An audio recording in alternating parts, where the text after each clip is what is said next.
ਇਹ ਇੱਕ ਐਸਾ ਗ੍ਰੰਥ ਹੈ ਜਿਸ ਦੇ ਵਿੱਚ ਭਾਈ ਸਾਹਿਬ ਜੀ ਨੇ ਬੜੀ ਸਰਧਾ ਭਾਵਨਾ ਦੇ ਨਾਲ, ਬੜੇ ਪੂਰਨ ਦ੍ਰਿੜ ਵਿਸ਼ਵਾਸ ਤੇ ਭਰੋਸੇ ਦੇ ਨਾਲ ਸਤਿਗੁਰੂ ਸੱਚੇ ਪਾਤਸ਼ਾਹ ਜੀ ਦੇ ਕੌਤਕ ਅੰਕਿਤ ਕੀਤੇ ਹਨ। ਪੰਥ ਦੇ ਵਿੱਚ ਜੇ ਕਥਾ ਦਾ ਵਿਸ਼ਾ ਬਣ ਸਕਿਆ ਹੈ ਤਾਂ ਇੱਕੋ ਇੱਕ ਇਹ ਗ੍ਰੰਥ ਹੈ, ਸ੍ਰੀ ਨਾਨਕ ਪ੍ਰਕਾਸ਼ ਗੁਰਪ੍ਰਤਾਪ ਸੂਰਜ ਗ੍ਰੰਥ। ਪੰਥ ਪ੍ਰਕਾਸ਼ ਦੇ ਵਿੱਚ ਵੀ ਬਹੁਤ ਸਾਰੀ ਉਪਮਾ ਸਤਿਗੁਰੂ ਜੀ ਦੀ ਹੈ ਜ਼ਰੂਰ, ਪਰ ਜੋ ਆਨੰਦ ਜੋ ਰਸ ਭਾਈ ਸਾਹਿਬ ਜੀ ਨੇ ਆਪਣੀ ਕਵਿਤਾ ਵਿੱਚ ਕਥਨ ਕੀਤਾ ਹੈ ਉਹ ਹਰੇਕ ਪੁਸਤਕ ਵਿੱਚ ਨਹੀਂ। ਅੱਜ ਇਹ ਰਾਤ ਸਤਿਗੁਰੂ ਜੀ ਦੇ ਅਵਤਾਰ ਧਾਰਨ ਦੀ ਹੈ, ਇਸ ਵਾਸਤੇ ਇਹੀ ਕਥਾ ਕਰਨੀ ਦਾਸ ਨੇ ਯੋਗ ਸਮਝੀ ਹੈ। ਨਾਲੇ ਟਕਸਾਲ ਦੀ ਇਹ ਮਰਯਾਦਾ ਹੈ ਕਿ ਜੇ ਅਵਤਾਰ ਗੁਰਪੁਰਬ ਹੈ ਤਾਂ ਗੁਰੂ ਕੇ ਅਵਤਾਰ ਦੇ ਗੁਣ ਗਾਏ ਜਾਣ। ਜੇ ਕਿਤੇ ਸ਼ਹੀਦੀ ਗੁਰਪੁਰਬ ਆ ਰਿਹਾ ਹੈ ਸਤਿਗੁਰੂ ਨਾਵੇਂ ਪਾਤਸ਼ਾਹ ਜੀ ਦਾ, ਤਾਂ ਜਿਵੇਂ ਜਿਵੇਂ ਉਹਨਾਂ ਨੇ ਸ਼ਹੀਦੀਆਂ ਪ੍ਰਾਪਤ ਕੀਤੀਆਂ, ਜਿਵੇਂ ਜਿਵੇਂ ਧਰਮ ਦੀ ਰੱਖਿਆ ਕੀਤੀ, ਉਹਨਾਂ ਦੇ ਪਵਿੱਤਰ ਪ੍ਰਸੰਗ ਉਸ ਮੌਕੇ ਤੇ ਗਾਏ ਜਾਣ। ਜਿਸਮਹਿ ਅੰਮ੍ਰਿਤ ਗਿਆਨ ਹੈ, ਮਾਨਕ ਭਗਤ ਵੈਰਾਗ, ਗੁਰੂ ਗ੍ਰੰਥ ਸਾਹਿਬ ਉਦਧ, ਬੰਦੋਂ ਕਰ ਅਨੁਰਾਗ।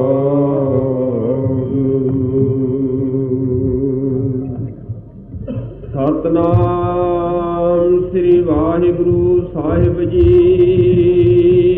ਕਬਿਤ ਕੂ ਕਵ ਉਪਮਾ ਸੋ ਦੇਤ ਪਾਰ ਜਾਤ ਪਗ, ਕੂ ਕਹੇ ਗੁਰੂ ਪਗ ਕਮਲ ਅਮਲ ਹੈ। ਕੂ ਕਵ ਉਪਮਾ ਸੋ ਦੇਤ ਪਾਰ ਜਾਤ ਪਗ, ਕੂ ਕਹੇ ਗੁਰੂ ਪਗ ਕਮਲ ਅਮਲ ਹੈ। ਜੋ ਪਾਰ ਜਾਤ ਨਾਚ ਤਨ ਗਤ ਦਾਨ ਨਾਹੀ, ਅਮਲ ਕਮਲ ਰੈਨ ਵਿਖੇ ਮੁਖ ਮਿਲ ਹੈ। ਵੈ ਤੋ ਸਹਿਚੇਤ ਦੇਤ ਕਾਮਨਾ ਭਗਤ ਨਿਜ, बासुर और रजनी में एक से असतुल है। लखे पद आदर न पार जात कमल को, तांते पग पग पार जात न कमल है। लखे पद आदर न पार जात कमल को, तांते पग पग पार जात न कमल है। ਵਾਹਿਗੁਰੂ ਜੀ ਕਾ ਖਾਲਸਾ, ਵਾਹਿਗੁਰੂ ਜੀ ਕੀ ਫਤਿਹ। ਸਤਿਗੁਰੂ ਗਰੀਬ ਨਵਾਜ ਪਤਿਤ ਪਾਵਨ ਭਗਤ ਵਛਲ ਕਿਰਪਾ ਦੇ ਖਜ਼ਾਨੇ ਸਤਿਗੁਰੂ ਨਾਨਕ ਸਾਹਿਬ ਜੀ ਦੀ ਸਾਜੀ ਨਵਾਜੀ ਹੋਈ ਗੁਰੂ ਰੂਪ ਖਾਲਸਾ ਸਾਧ ਸੰਗਤ ਜੀਓ, ਆਪਾਂ ਵਡਭਾਗੀ ਹਾਂ ਜੋ ਸੱਚੇ ਪਾਤਸ਼ਾਹ ਮਹਾਰਾਜ ਸਾਹਿਬ ਜੀ ਦਾ ਪਵਿੱਤਰ ਅਵਤਾਰ ਗੁਰਪੁਰਬ ਸਰਦਾ ਭਾਵਨਾ ਸਹਿਤ ਮਨਾ ਰਹੇ ਹਾਂ। ਗੁਰਮੁਖ ਪਿਆਰਿਆਂ, ਢਾਡੀਆਂ, ਪ੍ਰਚਾਰਕਾਂ, ਕਵੀਆਂ, ਰਾਗੀਆਂ ਸਿੰਘਾਂ ਦੇ ਪਾਸੋਂ ਮਹਾਰਾਜ ਸਾਹਿਬ ਦਾ ਪਵਿੱਤਰ ਜਸ ਸਰਵਣ ਕੀਤਾ ਹੈ। ਹੁਣ ਸੱਚੇ ਪਾਤਸ਼ਾਹ ਮਹਾਰਾਜ ਸਾਹਿਬ ਜੀ ਦਾ ਅੱਜ ਰਾਤ ਅਵਤਾਰ ਪ੍ਰਗਟ ਕਰਨ ਦਾ ਸਮਾਂ ਹੈ। ਇਸ ਵਾਸਤੇ ਜੋ ਭਾਈ ਸਾਹਿਬ ਭਾਈ ਸੰਤੋਖ ਸਿੰਘ ਜੀ ਨੇ ਲਿਖਿਆ ਹੈ, ਸ੍ਰੀ ਨਾਨਕ ਪ੍ਰਕਾਸ਼। ਸੋ ਜਿਵੇਂ ਸਤਿਗੁਰੂ ਸੱਚੇ ਪਾਤਸ਼ਾਹ ਮਹਾਰਾਜ ਸਾਹਿਬ ਦਾ ਸਰੂਪ ਪ੍ਰਗਟ ਹੋਇਆ, ਜੋ ਸਤਿਗੁਰੂ ਜੀ ਦਾ ਸਰੂਪ ਪ੍ਰਗਟ ਹੋਣ ਤੋਂ ਪਹਿਲਾਂ ਸੰਸਾਰ ਦੀ ਹਾਲਤ ਸੀ, ਉਹ ਜਿਵੇਂ ਉਹਨਾਂ ਨੇ ਆਪਣੇ ਪਵਿੱਤਰ ਗ੍ਰੰਥ ਦੇ ਵਿੱਚ ਉਹ ਗੁੰਥਨ ਕੀਤੀ ਹੈ, ਉਹ ਆਪਾਂ ਸਰਵਣ ਕਰੀਏ। ਇਹ ਇੱਕ ਐਸਾ ਗ੍ਰੰਥ ਹੈ ਜਿਸ ਦੇ ਵਿੱਚ ਭਾਈ ਸਾਹਿਬ ਜੀ ਨੇ ਬੜੀ ਸਰਧਾ ਭਾਵਨਾ ਦੇ ਨਾਲ, ਬੜੇ ਪੂਰਨ ਦ੍ਰਿੜ ਵਿਸ਼ਵਾਸ ਤੇ ਭਰੋਸੇ ਦੇ ਨਾਲ ਸਤਿਗੁਰੂ ਸੱਚੇ ਪਾਤਸ਼ਾਹ ਜੀ ਦੇ ਕੌਤਕ ਅੰਕਿਤ ਕੀਤੇ ਹਨ।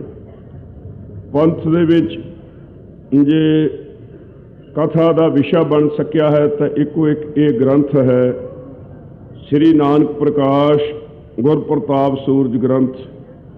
ਪੰਥ ਪ੍ਰਕਾਸ਼ ਦੇ ਵਿੱਚ ਵੀ ਬਹੁਤ ਸਾਰੀ ਉਪਮਾ ਸਤਿਗੁਰੂ ਜੀ ਦੀ ਹੈ ਜ਼ਰੂਰ, ਪਰ ਜੋ ਆਨੰਦ ਜੋ ਰਸ ਭਾਈ ਸਾਹਿਬ ਜੀ ਨੇ ਆਪਣੀ ਕਵਿਤਾ ਵਿੱਚ ਕਥਨ ਕੀਤਾ ਹੈ, ਉਹ ਹਰੇਕ ਪੁਸਤਕ ਵਿੱਚ ਨਹੀਂ। ਸੋ ਅੱਜ ਹੋਰ ਵੀ ਭਾਵੇਂ ਕਥਾ ਹੋ ਸਕਦੀ ਸੀ, ਲੈਕਚਰ ਪ੍ਰਚਾਰ ਵੀ ਹੋ ਸਕਦੇ ਸੀ, ਪਰ ਕਿਉਂਕਿ ਜਿਹੋ ਜਿਹਾ ਸਮਾਂ ਹੋਵੇ ਉਸ ਸਮੇਂ ਅਨੁਸਾਰ ਸਮੇਂ ਦਾ ਰਾਗ ਜੇ ਰਾਗੀ ਨਾ ਗਾਵੇ ਤਾਂ ਉਹਨੂੰ ਚੰਗਾ ਨਹੀਂ ਸਮਝਿਆ ਜਾਂਦਾ। ਅੱਜ ਇਹ ਰਾਤ ਸਤਿਗੁਰੂ ਜੀ ਦੇ ਅਵਤਾਰ ਧਾਰਨ ਦੀ ਹੈ, ਇਸ ਵਾਸਤੇ ਇਹੀ ਕਥਾ ਕਰਨੀ ਦਾਸ ਨੇ ਯੋਗ ਸਮਝੀ ਹੈ। ਨਾਲੇ ਟਕਸਾਲ ਦੀ ਇਹ ਮਰਯਾਦਾ ਹੈ ਕਿ ਜੇ ਅਵਤਾਰ ਗੁਰਪੁਰਬ ਹੈ ਤਾਂ ਗੁਰੂ ਕੇ ਅਵਤਾਰ ਦੇ ਗੁਣ ਗਾਏ ਜਾਣ। ਜੇ ਕਿਤੇ ਸ਼ਹੀਦੀ ਗੁਰਪੁਰਬ ਆ ਰਿਹਾ ਹੈ ਸਤਿਗੁਰੂ ਨਾਵੇਂ ਪਾਤਸ਼ਾਹ ਜੀ ਦਾ, ਤਾਂ ਜਿਵੇਂ ਜਿਵੇਂ ਉਹਨਾਂ ਨੇ ਸ਼ਹੀਦੀਆਂ ਪ੍ਰਾਪਤ ਕੀਤੀਆਂ, ਜਿਵੇਂ ਜਿਵੇਂ ਧਰਮ ਦੀ ਰੱਖਿਆ ਕੀਤੀ, ਉਹਨਾਂ ਦੇ ਪਵਿੱਤਰ ਪ੍ਰਸੰਗ ਉਸ ਮੌਕੇ 'ਤੇ ਗਾਏ ਜਾਣ। ਭਾਵੇਂ ਦੁਪਹਿਰ ਦੇ ਦੀਵਾਨ ਦੇ ਵਿੱਚ ਜੋ ਹੁਣ ਕਥਾ ਆ ਰਹੀ ਹੈ ਉਹ ਜ਼ਬਾਨੀ ਸੂਖਮ ਰੂਪ ਦੇ ਵਿੱਚ ਬੇਨਤੀ ਕਰਨ ਦਾ ਯਤਨ ਕੀਤਾ ਸੀ। ਹੁਣ ਜਿਵੇਂ ਭਾਈ ਸਾਹਿਬ ਜੀ ਨੇ ਆਪਣੀ ਕਵਿਤਾ ਦੇ ਵਿੱਚ ਸ੍ਰੀ ਨਾਨਕ ਪ੍ਰਕਾਸ਼ ਦੇ ਵਿੱਚ ਇਹ ਸਾਰੀ ਕਥਾ ਉਚਾਰੀ ਹੈ, ਸੋ ਉਹ ਆਪ ਕਿਰਪਾ ਕਰਕੇ ਧਿਆਨ ਦੇ ਕੇ ਸਰਵਣ ਕਰਨਾ।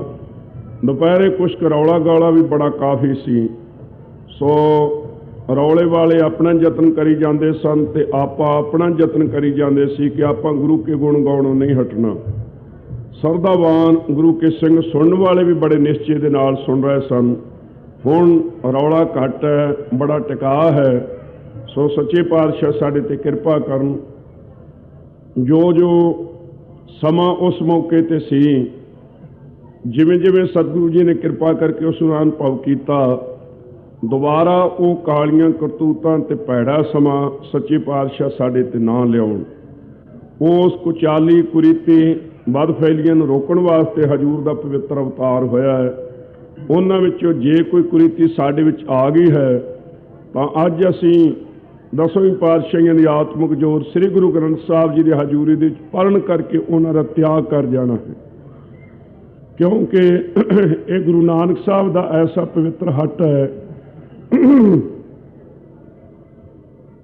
ਜਿੱਥੇ ਆਮ ਹੱਟਾਂ ਨਾਲੋਂ ਬੜੀ ਵਿਲੱਖਣ ਗੱਲ ਹੈ। ਬਾਹਰਲੀਆਂ ਹੱਟਾਂ 'ਤੇ ਅਸੀਂ ਸੌਦਾ ਲੈਣ ਵਾਸਤੇ ਜਾਈਏ ਤਾਂ ਮੁਕਾਬਲੇ ਦੀ ਚੀਜ਼ ਦੇ ਕੇ ਮੁਕਾਬਲੇ ਦੀ ਚੀਜ਼ ਮਿਲਦੀ ਹੈ। ਜੇ ਪੈਸੇ ਦੇਈਏ ਤਾਂ ਉਸ 'ਤੇ ਵੱਟੇ ਬਰਾਬਰ ਦੀ ਚੀਜ਼, ਕੱਪੜਾ, ਖੰਡ, ਹੋਰ ਹਰੇਕ ਚੀਜ਼ਾਂ ਮਿਲਦੀਆਂ ਹਨ। ਬਲਕਿ ਕਈ ਵਾਰੀ ਕਿਹਾ ਜਾਂਦਾ ਹੈ ਕਿ ਅਸੀਂ ਪੈਸੇ ਤਾਂ ਖਰੇ ਦਿੱਤੇ ਸੀ, ਪਰ ਚੀਜ਼ ਇੱਥੇ ਮਿਲਾਵਟ ਵਾਲੀ ਮਿਲੀ ਹੈ, ਚੰਗੀ ਚੀਜ਼ ਨਹੀਂ ਮਿਲੀ, ਖੋਟੀ ਚੀਜ਼ ਮਿਲੀ ਹੈ, ਘੱਟ ਮਿਲੀ ਹੈ। ਪਰ ਗੁਰੂ ਨਾਨਕ ਸਾਹਿਬ ਸੱਚੇ ਪਾਤਸ਼ਾਹ ਦਾ ਐਸਾ ਦਰ ਹੈ, ਉਲਟਾ ਦੁਨੀਆ ਨਾਲੋਂ ਸਤਿਗੁਰੂ ਜੀ ਕਹਿੰਦੇ ਨੇ ਜਿੰਨੀਆਂ ਖੋਟੀਆਂ ਚੀਜ਼ਾਂ ਨੇ ਇਹ ਗੁਰੂ ਕੇ ਸਿੱਖ ਮਾਈ ਭਾਈ ਸਾਨੂੰ ਦੇ ਜਾ, ਅਸੀਂ ਉਹਨਾਂ ਦੇ ਵੱਟੇ ਤੈਨੂੰ ਸਾਰੀਆਂ ਹੀ ਖਰੀਆਂ ਚੀਜ਼ਾਂ ਦੇਵਾਂਗੇ, ਖਰੀਆਂ ਚੀਜ਼ਾਂ। ਹਜ਼ੂਰ ਕਹਿੰਦੇ ਨੇ ਹੈ ਗੁਰਸਿੱਖ ਝੂਠ ਬੜਾ ਪਾਪ ਹੈ, ਝੂਠ ਬੋਲਣਾ ਅਤਿਅੰਤ ਮਨਾ ਹੈ। ਜੇ ਤੂੰ ਝੂਠ ਸਾਡੇ ਚਰਨਾਂ ਵਿੱਚ ਇੱਥੇ ਛੱਡ ਜਾਵੇਂਗਾ ਤਾਂ ਅਸੀਂ ਤੈਨੂੰ ਅਮੋਲ ਕੇ ਇੱਥੋਂ ਸੱਚ ਦੇ ਦੇਵਾਂਗੇ। ਜੇ ਤੂੰ ਇੱਥੇ ਕ੍ਰੋਧ ਛੱਡ ਜਾਵੇਂ ਤਾਂ ਤੈਨੂੰ ਅਸੀਂ ਸ਼ਾਂਤੀ ਦੇ ਦੇਵਾਂਗੇ। ਜੇ ਇੱਥੇ ਲੋਭ ਸਾਡੇ ਚਰਨਾਂ ਵਿੱਚ ਤੂੰ ਹਾਜ਼ਰ ਕਰ ਜਾਵੇਂ, ਦੇ ਜਾਵੇਂ, ਤਾਂ ਅਸੀਂ ਤੈਨੂੰ ਸੰਤੋਖ ਦੇ ਦੇਵਾਂਗੇ। ਜੇ ਮੋਹ ਇੱਥੇ ਹਾਜ਼ਰ ਕਰ ਦੇਵੇਂ ਤਾਂ ਤੈਨੂੰ ਵਿਵੇਕ ਤੇ ਗਿਆਨ ਦੀ ਦਾਤ ਦੇਵਾਂਗੇ। ਜੇ ਕਾਮ ਦਾ ਫੁਰਨਾ ਇੱਥੇ ਆ ਕੇ ਛੱਡ ਜਾਵੇਂ ਨਾ, ਦੇਖ ਪਰਾਈਆਂ ਚੰਗੀਆਂ ਮਾਵਾਂ ਭੈਣਾਂ ਧੀਆਂ ਜਾਣ, ਇਹ ਅਸੂਲ ਤੂੰ ਗ੍ਰਹਿਣ ਕਰਨਾ ਚਾਹੇ ਤਾਂ ਤੈਨੂੰ ਅਸੀਂ ਜੱਤ ਪਹਾਰਾ ਦੇ ਦੇਵਾਂਗੇ। ਸੋ ਇੱਥੇ ਜੇ ਛਾਲ ਕਪਟ ਧੋਖਾ ਫੇਬ ਛੱਡ ਜਾਵੇਂ ਤਾਂ ਸਰਲਤਾ, ਨਿਸ਼ਕਪਟਤਾ, ਸੂਦਾ ਸੁਭਾਅ, ਭਾਵ ਭਗਤੀ, ਇਹ ਚੀਜ਼ਾਂ ਤੈਨੂੰ ਮਿਲ ਜਾਣਗੀਆਂ। ਜੇ ਤੂੰ ਇੱਥੇ ਭੈੜੀ ਸ਼ਰਾਬ ਛੱਡ ਜਾਵੇਂ ਨਾ ਤਾਂ ਇੱਥੋਂ ਤੈਨੂੰ ਅਸੀਂ ਖੰਡੇ ਦਾ ਅੰਮ੍ਰਿਤ ਦੇ ਦੇਵਾਂਗੇ। ਜੇ ਗੰਦੇ ਗਾਣੇ, ਭੈੜੀਆਂ ਕੁਰੀਤੀਆਂ ਤੂੰ ਛੱਡ ਦੇਵੇਂ ਤਾਂ ਇੱਥੇ ਤੈਨੂੰ ਸੱਚੀ ਬਾਣੀ ਅਸੀਂ ਦੇਵਾਂਗੇ। ਜੇ ਇੱਥੇ ਆ ਕੇ ਤੂੰ ਕੇਸਾਂ ਦੀ ਬੇਅਦਬੀ ਕਰਨੀ ਛੱਡ ਦੇਵੇਂ, ਦਾੜੇ ਦੀ ਬੇਅਦਬੀ ਕਰਨੀ ਛੱਡ ਦੇਵੇਂ ਤਾਂ ਅਸੀਂ ਤੈਨੂੰ ਸਿੱਖੀ ਸਰਦਾਰੀ ਬਖਸ਼ ਦੇਵਾਂਗੇ। ਲੋਕੀ ਤੈਨੂੰ ਸਰਦਾਰ ਜੀ ਕਹਿ ਕੇ ਬੁਲਾਇਆ ਕਰਨਗੇ, ਤੇਰਾ ਆਦਰ ਵੱਧ ਜਾਵੇਗਾ। ਇਹ ਐਸਾ ਹੱਟ ਹੈ ਗੁਰੂ ਨਾਨਕ ਸਾਹਿਬ ਸੱਚੇ ਪਾਤਸ਼ਾਹ ਦਾ ਖਾਲਸਾ ਜੀ, ਜਿਸ ਹੱਟ ਤੇ ਬਹਿ ਕੇ ਤੇਰਾ ਤੇਰਾ ਕਹਿ ਕੇ सतगुरु सच्चे पातशाह जी ने गरीबां दीयां झोलियां सदा वास्ते भर दित्तियां। ये हट सदा वास्ते खुला है। इस हट ते सानू सरदा रूपी झोली लैके आउणा चाहिदा है। सतगुरु सदा दयाल है भाई, बिन भागां क्या पाईऐ, एक नदर कर वेखै सब ऊपर, जिहा भाव तिहा फल पाईऐ। जिहो जी भावना होवेगी फल भावना अनुसार मिलना है। सतगुरु जी दे विच कोई कसूर नहीं। सतगुरु जी सारिਆਂ ते दयालु ते कृपालु ने। सतगुरु जी का ऐसा सुभाव नहीं कि किसी को चंगा समझन किसी को माड़ा समझन, फिर गुरुता ना होए। फिर तो आम जीवां वर्गे होए, किसी नाल मोह कर लिया, किसी नाल वैर कर लिया, किसी को चंगा समझ लिया, किसी को माड़ा समझ लिया। नहीं नहीं, सतगुरु जी सदा ही दयालु ने ते सारिਆਂ ते इक्को जी कृपा करते हैं। पर अगे बख्शिश प्राप्त वो करते हैं जिन्हां दे मन दे विच सरदा है, जिन्हां दे मन दे विच भावना है। जिहो जी किसी की भावना है जिन्नी क बहुती वध, उन्नी उन्नी कृपा ते बख्शिश उस प्राणी ते होवेगी। सो जे सरदा नहीं तो पृथ्वी चंद वर्गे विचारे खाली रह गए, दासू ते दातू खाली रह गए। श्री चंद ते लक्ष्मी दास भी पूरी दात ना ले सके। इस वास्ते गुरसिੱਖੀ ਦਾ ਮੁੱਢ सरदा तो शुरू ਹੁੰਦਾ है, भावना तो शुरू ਹੁੰਦਾ है, निश्चय तो ते सिदक तो ਇਹਦੀ परपक्ता ਹੁੰਦੀ है। इस वास्ते सब तो पहला ਅਸੀਂ सरदा नाल गुरु के चरणों ਦੇ ਵਿੱਚ बैठिए, फिर मन ਵਿੱਚ सिदक रखिए, भरोसा रखिए। सच्चे पातशाह बहुतियां दातां ਸਾਨੂੰ किरपा करके आपे देणगे। सूरज इक्को ही ਹੁੰਦਾ है, ਉਹਦਾ ਅਕਸ ਤੇ ਸਾਇਆ ਕੰਧ ਤੇ ਹੋਰ ਤਰ੍ਹਾਂ ਦਾ ਪੈਂਦਾ ਹੈ, ਪਾਣੀ ਤੇ ਹੋਰ ਤਰ੍ਹਾਂ ਦਾ ਹੁੰਦਾ ਹੈ, ਤੇ ਆਰਸ਼ੀ ਸ਼ੀਸ਼ਾ ਹੋਵੇ ਤਾਂ ਉੱਥੇ ਹੋਰ ਤਰ੍ਹਾਂ ਦਾ ਹੁੰਦਾ ਹੈ। ਕੰਧ ਤੇ ਕੇਵਲ ਉਹ ਧੁੱਪ ਹੀ ਪੈਂਦੀ ਹੈ, ਧੁੱਪ। ਸੂਰਜ ਇੱਕੋ ਹੀ ਹੈ, ਸੂਰਜ ਦੇ ਰੌਸ਼ਨੀ ਵਿੱਚ ਕਿਰਨਾਂ ਵਿੱਚ ਕੋਈ ਫਰਕ ਨਹੀਂ। ਪਰ ਅੱਗੇ ਜਿਹੋ ਜਿਹੀਆਂ ਚੀਜ਼ਾਂ ਨੇ ਅਸਰ ਉਸੇ ਤਰ੍ਹਾਂ ਦਾ ਇੱਕੋ ਹੀ ਸੂਰਜ ਦਾ ਹੋ ਰਿਹਾ। ਇਕੱਲੀ ਕੰਧ ਹੈ, ਉਹਦੇ ਉੱਪਰ ਕੇਵਲ ਧੁੱਪ ਰੂਪ ਹੋ ਕੇ ਹੀ ਸੂਰਜ ਨੇ ਸਾਨੂੰ ਪ੍ਰਤੀਤ ਹੋਣਾ ਹੈ, ਕੇਵਲ ਧੁੱਪ। ਜੇ ਪਾਣੀ ਹੋਵੇ ਉੱਥੇ ਧੁੱਪ ਵੀ ਪੈਣੀ ਹੈ ਤੇ ਨਾਲ ਸੂਰਜ ਦਾ ਅਕਸ ਵੀ, ਸੂਰਜ ਦਾ ਫੋਟੋ ਵੀ ਸਾਨੂੰ ਉਸ ਦੇ ਵਿੱਚ ਦਿਸ ਪੈਣਾ ਹੈ। ਇੱਥੇ ਦੋ ਸੱਤਾ ਸੂਰਜ ਦੀਆਂ ਸਾਨੂੰ ਪ੍ਰਤੀਤ ਹੋਈਆਂ ਨੇ, ਇੱਕ ਤਾਂ ਸੂਰਜ ਦੇ ਦਰਸ਼ਨ ਤੇ ਦੂਸਰਾ ਸੂਰਜ ਦੀ ਧੁੱਪ। ਆਦਸ਼ੀ ਸ਼ੀਸ਼ਾ ਜਿਹੜਾ ਹੈ ਉੱਥੇ ਧੁੱਪ ਵੀ ਪੈਂਦੀ ਹੈ, ਉੱਥੇ ਉਹ ਸੂਰਜ ਦਾ ਅਕਸ ਵੀ ਦਿਸਦਾ ਹੈ, ਪਰ ਉਸ ਦੇ ਵਿੱਚ ਦੀ ਨਾਲ ਅੱਗ ਪੈਦਾ ਹੋ ਕੇ ਉਹ ਚੀਜ਼ਾਂ ਨੂੰ ਸਾੜਨ ਦਾ ਕਾਰਨ ਵੀ ਬਣਦੀ ਹੈ। ਇੱਥੇ ਤਿੰਨ ਸੱਤਾ ਸੂਰਜ ਦੀਆਂ ਵਰਤੀਆਂ ਨੇ, ਸੂਰਜ ਇੱਕੋ ਹੀ ਹੈ, ਸੂਰਜ ਦੇ ਵਿੱਚ ਕੋਈ ਫਰਕ ਨਹੀਂ। ਅੱਗੇ ਜਿਹੋ ਜਿਹੀਆਂ ਚੀਜ਼ਾਂ ਨੇ ਅਸਰ ਉਸੇ ਤਰ੍ਹਾਂ ਦਾ ਹੋਇਆ।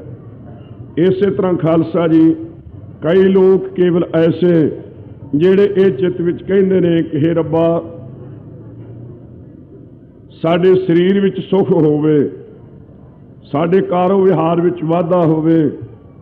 ਉਹ ਸਮਝਦੇ ਨੇ ਕਿ ਗੁਰੂ ਨਾਨਕ ਸਾਹਿਬ ਸੱਚੇ ਪਾਤਸ਼ਾਹ ਗੁਰੂ ਨੇ ਤੇ ਇਹ ਦਾਤਾਂ ਦੇਣ ਵਾਲੇ ਨੇ, ਉਹਨਾਂ ਨੂੰ ਇੰਨੀਆਂ ਕੁ ਦਾਤਾਂ ਹੀ ਮਿਲਦੀਆਂ ਨੇ। ਇੱਕ ਜਗਿਆਸੂ ਹੈ, ਉਹ ਗੁਰੂ ਕੇ ਚਰਨਾਂ ਵਿੱਚ ਆਇਆ ਹੈ। ਉਹ ਕਹਿੰਦਾ ਸੱਚੇ ਪਾਤਸ਼ਾਹ ਸਰੀਰ ਦੀ ਅਰੋਗਤਾ ਤਾਂ ਤੁਸੀਂ ਕਿਰਪਾ ਕਰਕੇ ਦੇ ਹੀ ਦੇਣੀ ਹੈ, मेरे अंदरों पाप ते विकार ते अवगुण ते कुरीतियां बद फैलियां कृपा करके कुट के कढ़ देवो, और शुभ गुण कृपा करके मेरे हिरदे विच तुसीं वसा दिओ। ਉਹਦੇ मन ਵਿੱਚ ਇਹ ਨਿਸ਼ਚਾ है कि सतगुरु जी मैनू शरीर की अरोगता ते पदार्थ भी देणगे, नाल मेरे हिरदे दे विचों अवगुण कढ़ के ते शुभ गुणां दी दात भी देणगे। ਉਹ पानी वर्गे गुरमुख ਹਨ, ਪਹਿਲਾ कंध वर्गा सी। तीसरा गुरमुख प्यारा सेवा दा पुंज निमरता गरीबी वाला, वो गुरु के चरणों में आया है। सच्चे पातशाह तेरे पासों मान मांगो तान मांगो, तान लक्ष्मी सुत दिओ। ये सारियां दातां तुहाडे कोल लैणियां ने, शुभ गुण भी तुहाडे पासों लैणे ने, पर होर भी बख्शिश करो। ब्रह्म अभ्यास की ऐसी अग्नि साडे हिरदे विच बालो जिस दे नाल जिन्ना कूड़ा कचरा है अज्ञान दा, ये सारा साड़ दिओ। ज्ञान का प्रकाश मेरे हिरदे विच कर दिओ ते अज्ञान का हनेरा सदा वास्ते दूर कर दिओ। ज्ञान अंजन गुर दिया अज्ञान अंधेर विनाश, हर किरपा ते संत भेटिया नानक मन प्रगास। उन्हां गुरमुख प्यारिਆਂ ਦੇ ਹਿਰਦੇ ਦੇ ਵਿੱਚ सतगुरु सच्चे पातशाह ਤਿੰਨੇ ਹੀ ਦਾਤਾਂ ਦੇ ਦਿੰਦੇ ਹਨ। ਸੋ ਜਿਵੇਂ ਸੂਰਜ ਇੱਕੋ ਸੀ, ਇਹੋ ਜਿਹੇ ਗੁਰੂ ਵੀ ਸਤਿਗੁਰੂ ਸੱਚੇ ਪਾਤਸ਼ਾਹ ਵੀ ਇੱਕੋ ਹਨ। ਪਰ ਜਿਹੋ ਜੀ ਭਾਵਨਾ ਤੇ ਨਿਸ਼ਚਾ ਤੇ ਭਰੋਸਾ ਹੈ, ਦਾਤਾਂ ਉਸ ਪ੍ਰਕਾਰ ਦੀਆਂ ਗੁਰੂ ਕੇ ਪਿਆਰਿਓ ਇੱਥੋਂ ਮਿਲਣੀਆਂ ਹਨ। ਇਸ ਵਾਸਤੇ ਸਾਡੀ ਸਰਧਾ, ਸਾਡੀ ਭਾਵਨਾ, ਸਾਡਾ ਨਿਸ਼ਚਾ, ਸਾਡਾ ਸਿਦਕ, ਸਾਡਾ ਭਰੋਸਾ ਦ੍ਰਿੜ ਤੇ ਪ੍ਰਪੱਕ ਹੋਣਾ ਚਾਹੀਦਾ ਹੈ। ਇਹ ਬੇਨਤੀ ਦੁਪਹਿਰੇ ਕੀਤੀ ਸੀ। ਸੋ ਗੁਰੂ ਕੇ ਪਿਆਰਿਓ, ਆਪਾਂ ਸਰਧਾ ਭਾਵਨਾ ਨਾਲ ਗੁਰੂ ਕੇ ਚਰਨਾਂ ਵਿੱਚ ਜੁੜੇ ਹਾਂ। ਹੁਣ ਸੁਣੋ ਕਿਵੇਂ ਸਤਿਗੁਰੂ ਸੱਚੇ ਪਾਤਸ਼ਾਹ ਦੇ ਆਉਣ ਤੋਂ ਪਹਿਲਾਂ ਸਮਾਂ ਭਿਆਨਕ ਸੀ। ਪਹਿਲਾਂ ਭਾਈ ਕਵੀ ਸੰਤੋਖ ਸਿੰਘ ਸਾਹਿਬ ਜੀ ਕਹਿੰਦੇ ਨੇ ਕਿ ਕੋਈ ਗੁਰੂ ਕੇ ਚਰਨਾਂ ਦੀ ਉਪਮਾ ਦੇ ਦਿੰਦਾ ਹੈ ਕਿ ਗੁਰੂ ਕੇ ਚਰਨ ਕਲਪ ਬਿਰਸ਼ ਵਰਗੇ ਨੇ। ਕਲਪ ਬਿਰਸ਼ ਕਾਮਨਾ ਪੂਰੀਆਂ ਕਰਦਾ ਜਿਹੜਾ ਉਹਦੇ ਥੱਲੇ ਜਾ ਬੈਠੇ। ਕੋਈ ਇਹ ਕਹਿੰਦਾ ਹੈ ਕਿ ਸਤਿਗੁਰੂ ਸੱਚੇ ਪਾਤਸ਼ਾਹ ਦੇ ਚਰਨ ਕਮਲਾਂ ਵਰਗੇ ਨੇ। ਕਹਿੰਦੇ ਜਿਹੜਾ ਪਾਰਜਾਤ ਬਿਰਸ਼ ਹੈ ਉਹ ਮੁਕਤੀ ਨਹੀਂ ਦੇ ਸਕਦਾ। ਪਾਰਜਾਤ ਬਿਰਸ਼ ਦੇ ਕੋਲ ਕੋਈ ਚਲਾ ਜਾਵੇ ਨਾ, ਕਲਪ ਬਿਰਸ਼ ਦੇ ਕੋਲ, ਤਾਂ ਉਹ ਕਲਿਆਣ ਨਹੀਂ ਦੇ ਸਕਦਾ। ਤੇ ਨਾਲੇ ਉਹ ਜੜ ਹੈ, ਬਿਰਸ਼ ਹੈ, ਅਖੀਰ ਨਾਸਵੰਤ ਹੈ, ਇੱਕ ਥਾਂ ਤੇ ਖੜਾ ਰਹਿਣ ਵਾਲਾ। ਤੇ ਗੁਰੂ ਕੇ ਚਰਨ ਜਿਹੜੇ ਨੇ ਇਹ ਕਲਿਆਣ ਦੇ ਦੇਣ ਵਾਲੇ ਨੇ ਤੇ ਚੇਤਨ ਸਰੂਪ ਨੇ। ਇਸ ਵਾਸਤੇ ਕਲਪ ਬਿਰਸ਼ ਗੁਰੂ ਨਾਨਕ ਸਾਹਿਬ ਦੇ ਚਰਨਾਂ ਦੇ ਬਰਾਬਰ ਨਹੀਂ ਹੋ ਸਕਦਾ। ਕਈ ਕਹਿੰਦੇ ਨੇ ਕਿ ਗੁਰੂ ਕੇ ਚਰਨ ਕਮਲਾਂ ਵਰਗੇ ਨੇ। ਕਹਿੰਦੇ ਨਹੀਂ, ਜਿਹੜੇ ਇਹ ਕਵਲ ਨੇ, ਰਾਤ ਪਈ ਤੋਂ ਕਵਲ ਮਿਚ ਜਾਂਦਾ, ਇੱਕ ਰਸ ਨਹੀਂ ਰਹਿੰਦਾ। ਸੂਰਜ ਚੜ੍ਹੇ ਤੋਂ ਫਿਰ ਖਿੜਦਾ ਹੈ। ਤੇ ਸਤਿਗੁਰੂ ਸੱਚੇ ਪਾਤਸ਼ਾਹ ਦੇ ਚਰਨ ਐਸੇ ਨਹੀਂ ਕਿ ਰਾਤ ਨੂੰ ਸਿੱਖ ਦੀ ਸਹਾਇਤਾ ਨਾ ਕਰਨ ਤੇ ਦਿਨੇ ਦਿਨੇ ਕੇਵਲ ਕਿਰਪਾ ਕਰਨ। ਇਹ ਬਿਲਕੁਲ ਨਹੀਂ। ਸਤਿਗੁਰੂ ਦਸਮ ਸਰੂਪ ਦੇ ਵਿੱਚ ਆ ਕੇ ਭਾਈ ਜੋ ਜੋਗਾ ਸਿੰਘ ਸੀ, ਉਹਦੀ ਰੱਖਿਆ ਆਪ ਰਾਤ ਰਾਤ ਆ ਕੇ ਕੀਤੀ ਹੈ। ਇਸੇ ਤਰ੍ਹਾਂ ਹੋਰ ਗੁਰਸਿੱਖਾਂ ਦੀ ਰਾਤ ਤੇ ਦਿਨੇ ਇੱਕ ਰਾਤ ਸਹਾਇਤਾ ਕਰਨ ਵਾਲੇ ਨੇ, ਵਿਪਤਾ ਤੋਂ ਬਚਾਉਣ ਵਾਲੇ ਨੇ। ਇਸ ਵਾਸਤੇ ਗੁਰੂ ਕੇ ਚਰਨ ਚਰਨੀ ਨੇ। ਨਾਮ ਚਾਰਾ ਕਲਪ ਬਿਰਸ਼ ਗੁਰੂ ਨਾਨਕ ਸਾਹਿਬ ਦੇ ਚਰਨਾਂ ਦੇ ਬਰਾਬਰ ਪੁੱਜ ਸਕਦਾ ਹੈ ਤੇ ਨਾਮ ਚਾਰੇ ਕਵਲ ਹੀ ਪੁੱਜ ਸਕਦੇ ਨੇ। ਇਹ ਤੁੱਛ ਚੀਜ਼ਾਂ ਨੇ, ਨਾਸਵੰਤ ਚੀਜ਼ਾਂ ਨੇ, ਜੜ ਚੀਜ਼ਾਂ ਨੇ। ਗੁਰੂ ਨਾਨਕ ਸਾਹਿਬ ਦੇ ਚਰਨ ਜਿੱਥੇ ਜਿੱਥੇ ਵੀ ਟਿਕੇ, ਜਿੱਥੇ ਬਾਬਾ ਪੈਰ ਧਰੇ ਪੂਜਾ ਆਸਨ ਥਾਪਣ ਸੋਆ, ਸਾ ਧਰਤ ਪਾਈ ਹਰਿਆਵਲੀ। ਜਿੱਥੇ ਮੇਰਾ ਸਤਿਗੁਰ ਬੈਠਾ ਆਏ, ਸੇ ਜੰਤ ਪਾਇਆ ਹਰਿਆਵਲੇ, ਜਿਨੀ ਮੇਰਾ ਸਤਿਗੁਰ ਦੇਖਿਆ ਜਾਏ। ਤਰਨ ਸੁਆਨੀ ਖੜ ਰਤਨ ਜੜਾਵੀ, ਹਰ ਪ੍ਰੇਮ ਪੁਰਖ ਮਨ ਉੱਠਾ। ਸਭੇ ਕਾਜ ਸੁਹੇਲੜੇ ਥੀਏ, ਗੁਰੂ ਨਾਨਕ ਸਤਿਗੁਰ ਤੁਠਾ। ਸੋ ਜਿੱਥੇ ਬਾਬਾ ਪੈਰ ਧਰੇ ਪੂਜਾ ਆਸਨ ਥਾਪਣ ਸੋਆ। ਇਸ ਵਾਸਤੇ ਗੁਰੂ ਕੇ ਚਰਨ ਚਰਨੀ ਨੇ। ਨਾਮ ਚਾਰਾ ਕਲਪ ਬਿਰਸ਼ ਤੇ ਨਾਮ ਚਾਰਾ ਚੰਦਰਮਾ ਤੇ ਨਾਮ ਚਾਰਾ ਇਹ ਕਬਲ ਜਿਹੜਾ ਹੈ, ਸਤਿਗੁਰੂ ਸੱਚੇ ਪਾਤਸ਼ਾਹ ਦੇ ਚਰਨਾਂ ਦਾ ਮੁਕਾਬਲਾ ਕਦੇ ਵੀ ਨਹੀਂ ਕਰ ਸਕਦਾ। ਇਹ ਇਸ ਕਵਿਤ ਦਾ ਅਰਥ ਹੈ ਜੋ ਆਪਾਂ ਨੂੰ ਭਾਈ ਸਾਹਿਬ ਜੀ ਨੇ ਪੜ੍ਹ ਕੇ ਸੁਣਾਇਆ ਹੈ। ਹੁਣ ਅੱਗੇ ਸੁਣੋ, ਭਾਈ ਬਾਲਾ ਜੀ ਸੁਣਾਉਣ ਲੱਗੇ ਨੇ ਕਿ ਸਤਿਗੁਰੂ ਨਾਨਕ ਸਾਹਿਬ ਜੀ ਦੇ ਅਵਤਾਰ ਧਾਰਨ ਦੇ ਸਮੇਂ, ਸੋ ਉਸ ਮੌਕੇ ਦੁਨੀਆ ਦੀ ਕੀ ਹਾਲਤ ਸੀ, ਉਹ ਸਾਨੂੰ ਹੁਣ ਇਹ ਪਤਾ ਲੱਗਣਾ ਚਾਹੀਦਾ ਹੈ। ਉਸ ਮੌਕੇ ਤੇ ਕਿਹੋ ਜਿਹਾ ਸਮਾਂ ਸੀ। ਕਲਯੁਗ ਪਾਏ ਅਕਾਲ ਪ੍ਰਜੋਰਾ। ਕਲਯੁਗ ਹਾਲੇ ਥੋੜਾ ਸਮਾਂ ਗੁਜ਼ਰਿਆ ਸੀ, ਬਹੁਤਾ ਸਮਾਂ ਨਹੀਂ ਸੀ ਇਸ ਦਾ ਆਇਆ। ਹਾਲੇ ਇਹਦੀ ਉਮਰ ਜਵਾਨੀ ਵਿੱਚ ਨਹੀਂ ਸੀ ਆਈ, ਪਰ ਇਹਨੇ ਬਿਨਾਂ ਹੀ ਸਮੇਂ ਤੋਂ ਬੜਾ ਭਾਰੀ ਜ਼ੋਰ ਸੰਸਾਰ ਦੇ ਵਿੱਚ ਆਪਣਾ ਪਾ ਲਿਆ। ਪ੍ਰਗਟ ਭਏ ਅਗ ਓਗ ਪਰਘੋਰਾ। ਉਹ ਕਿਹੋ ਜਿਹਾ ਅਸਰ ਹੋਇਆ, ਕਹਿੰਦੇ ਬੜੇ ਭਾਰੀ, ਪਰ ਵਿਸ਼ੇਸ਼ ਕਰਕੇ ਘੋਰ ਭਿਆਨਕ ਅਗ ਪਾਪ ਬਹੁਤੇ ਹੀ ਪ੍ਰਗਟ ਹੋ ਗਏ। ਸਭ ਥਾਵਾਂ ਤੇ ਲੋਕੀ ਪਾਪ ਹੀ ਪਾਪ ਕਰਨ ਲੱਗ ਪਏ। ਵਰਤਿਆ ਪਾਪ ਸਭ ਜਗ ਮਾਹੀ। ਸਾਰੀ ਦੁਨੀਆ ਦੇ ਵਿੱਚ ਪਾਪ ਪਰਪੱਕ ਹੋ ਗਏ। ਆਦ ਦੁਕਾਲ ਹੋਤ ਉਤਪਾਤਾ। ਬੜੇ ਭਾਰੀ ਉਪਦਰਵ ਹੋਣ ਲੱਗ ਪਏ। ਦੁਨੀਆ ਦੇ ਵਿੱਚ, ਸੰਸਾਰ ਦੇ ਵਿੱਚ ਕਾਲ ਪੈਣ ਲੱਗ ਪਿਆ। ਖੇਤੀ ਨਾ ਪੈਦਾ ਹੋਵੇ, ਲੋਕੀ ਭੁੱਖੇ ਮਰਨ ਲੱਗ ਪਏ। ਭਇਓ ਮਲੇਸ਼ ਰਾਜ ਬਖਿਆਤਾ। ਉਸ ਮੌਕੇ ਤੇ ਤੁਰਕਾਂ ਦਾ ਰਾਜ ਹੀ ਬੜਾ ਭਾਰੀ ਪ੍ਰਗਟ ਹੀ ਹੋ ਗਿਆ। ਪੰਥ ਮੁਹੰਮਦ ਬੜਤ ਅਪਾਰਾ। ਪਾਰਾਵਾਰ ਉਤਰਤ ਮੁਹੰਮਦ ਸਾਹਿਬ ਦਾ ਜਿਹੜਾ ਪੰਥ ਸੀ ਇਹ ਬੜਾ ਭਾਰੀ ਵੱਧ ਰਿਹਾ ਸੀ। ਕਲਮਲ ਮੈਂ ਮਤਹੀਨ ਵਿਚਾਰਾ। ਪਰ ਉਹ ਪਾਪ ਰੂਪ ਸੀ ਸਾਰਾ। ਮਤ ਤੋਂ ਹੀਨੇ ਸਨ ਉਹ ਰਾਜੇ, ਬੜੇ ਬੇਅਦਲੀ, ਬੜੇ ਨਿਆਈ ਕਰਦੇ, ਬੇਨਿਆਈ ਕਰਦੇ ਸਨ। ਸੋ ਕਾਜੀ ਹੋਈ ਰਿਸ਼ਵਤੀ ਵੱਡੀ ਲੈ ਕੇ ਹੱਕ ਗਵਾਈ। ਔਰ ਰਾਜੇ ਬੇਅਦਲੀ ਹੋ ਚੁੱਕੇ ਸਨ, ਅਦਲ ਨਿਆਂ ਨਹੀਂ ਸਨ ਕਰਦੇ।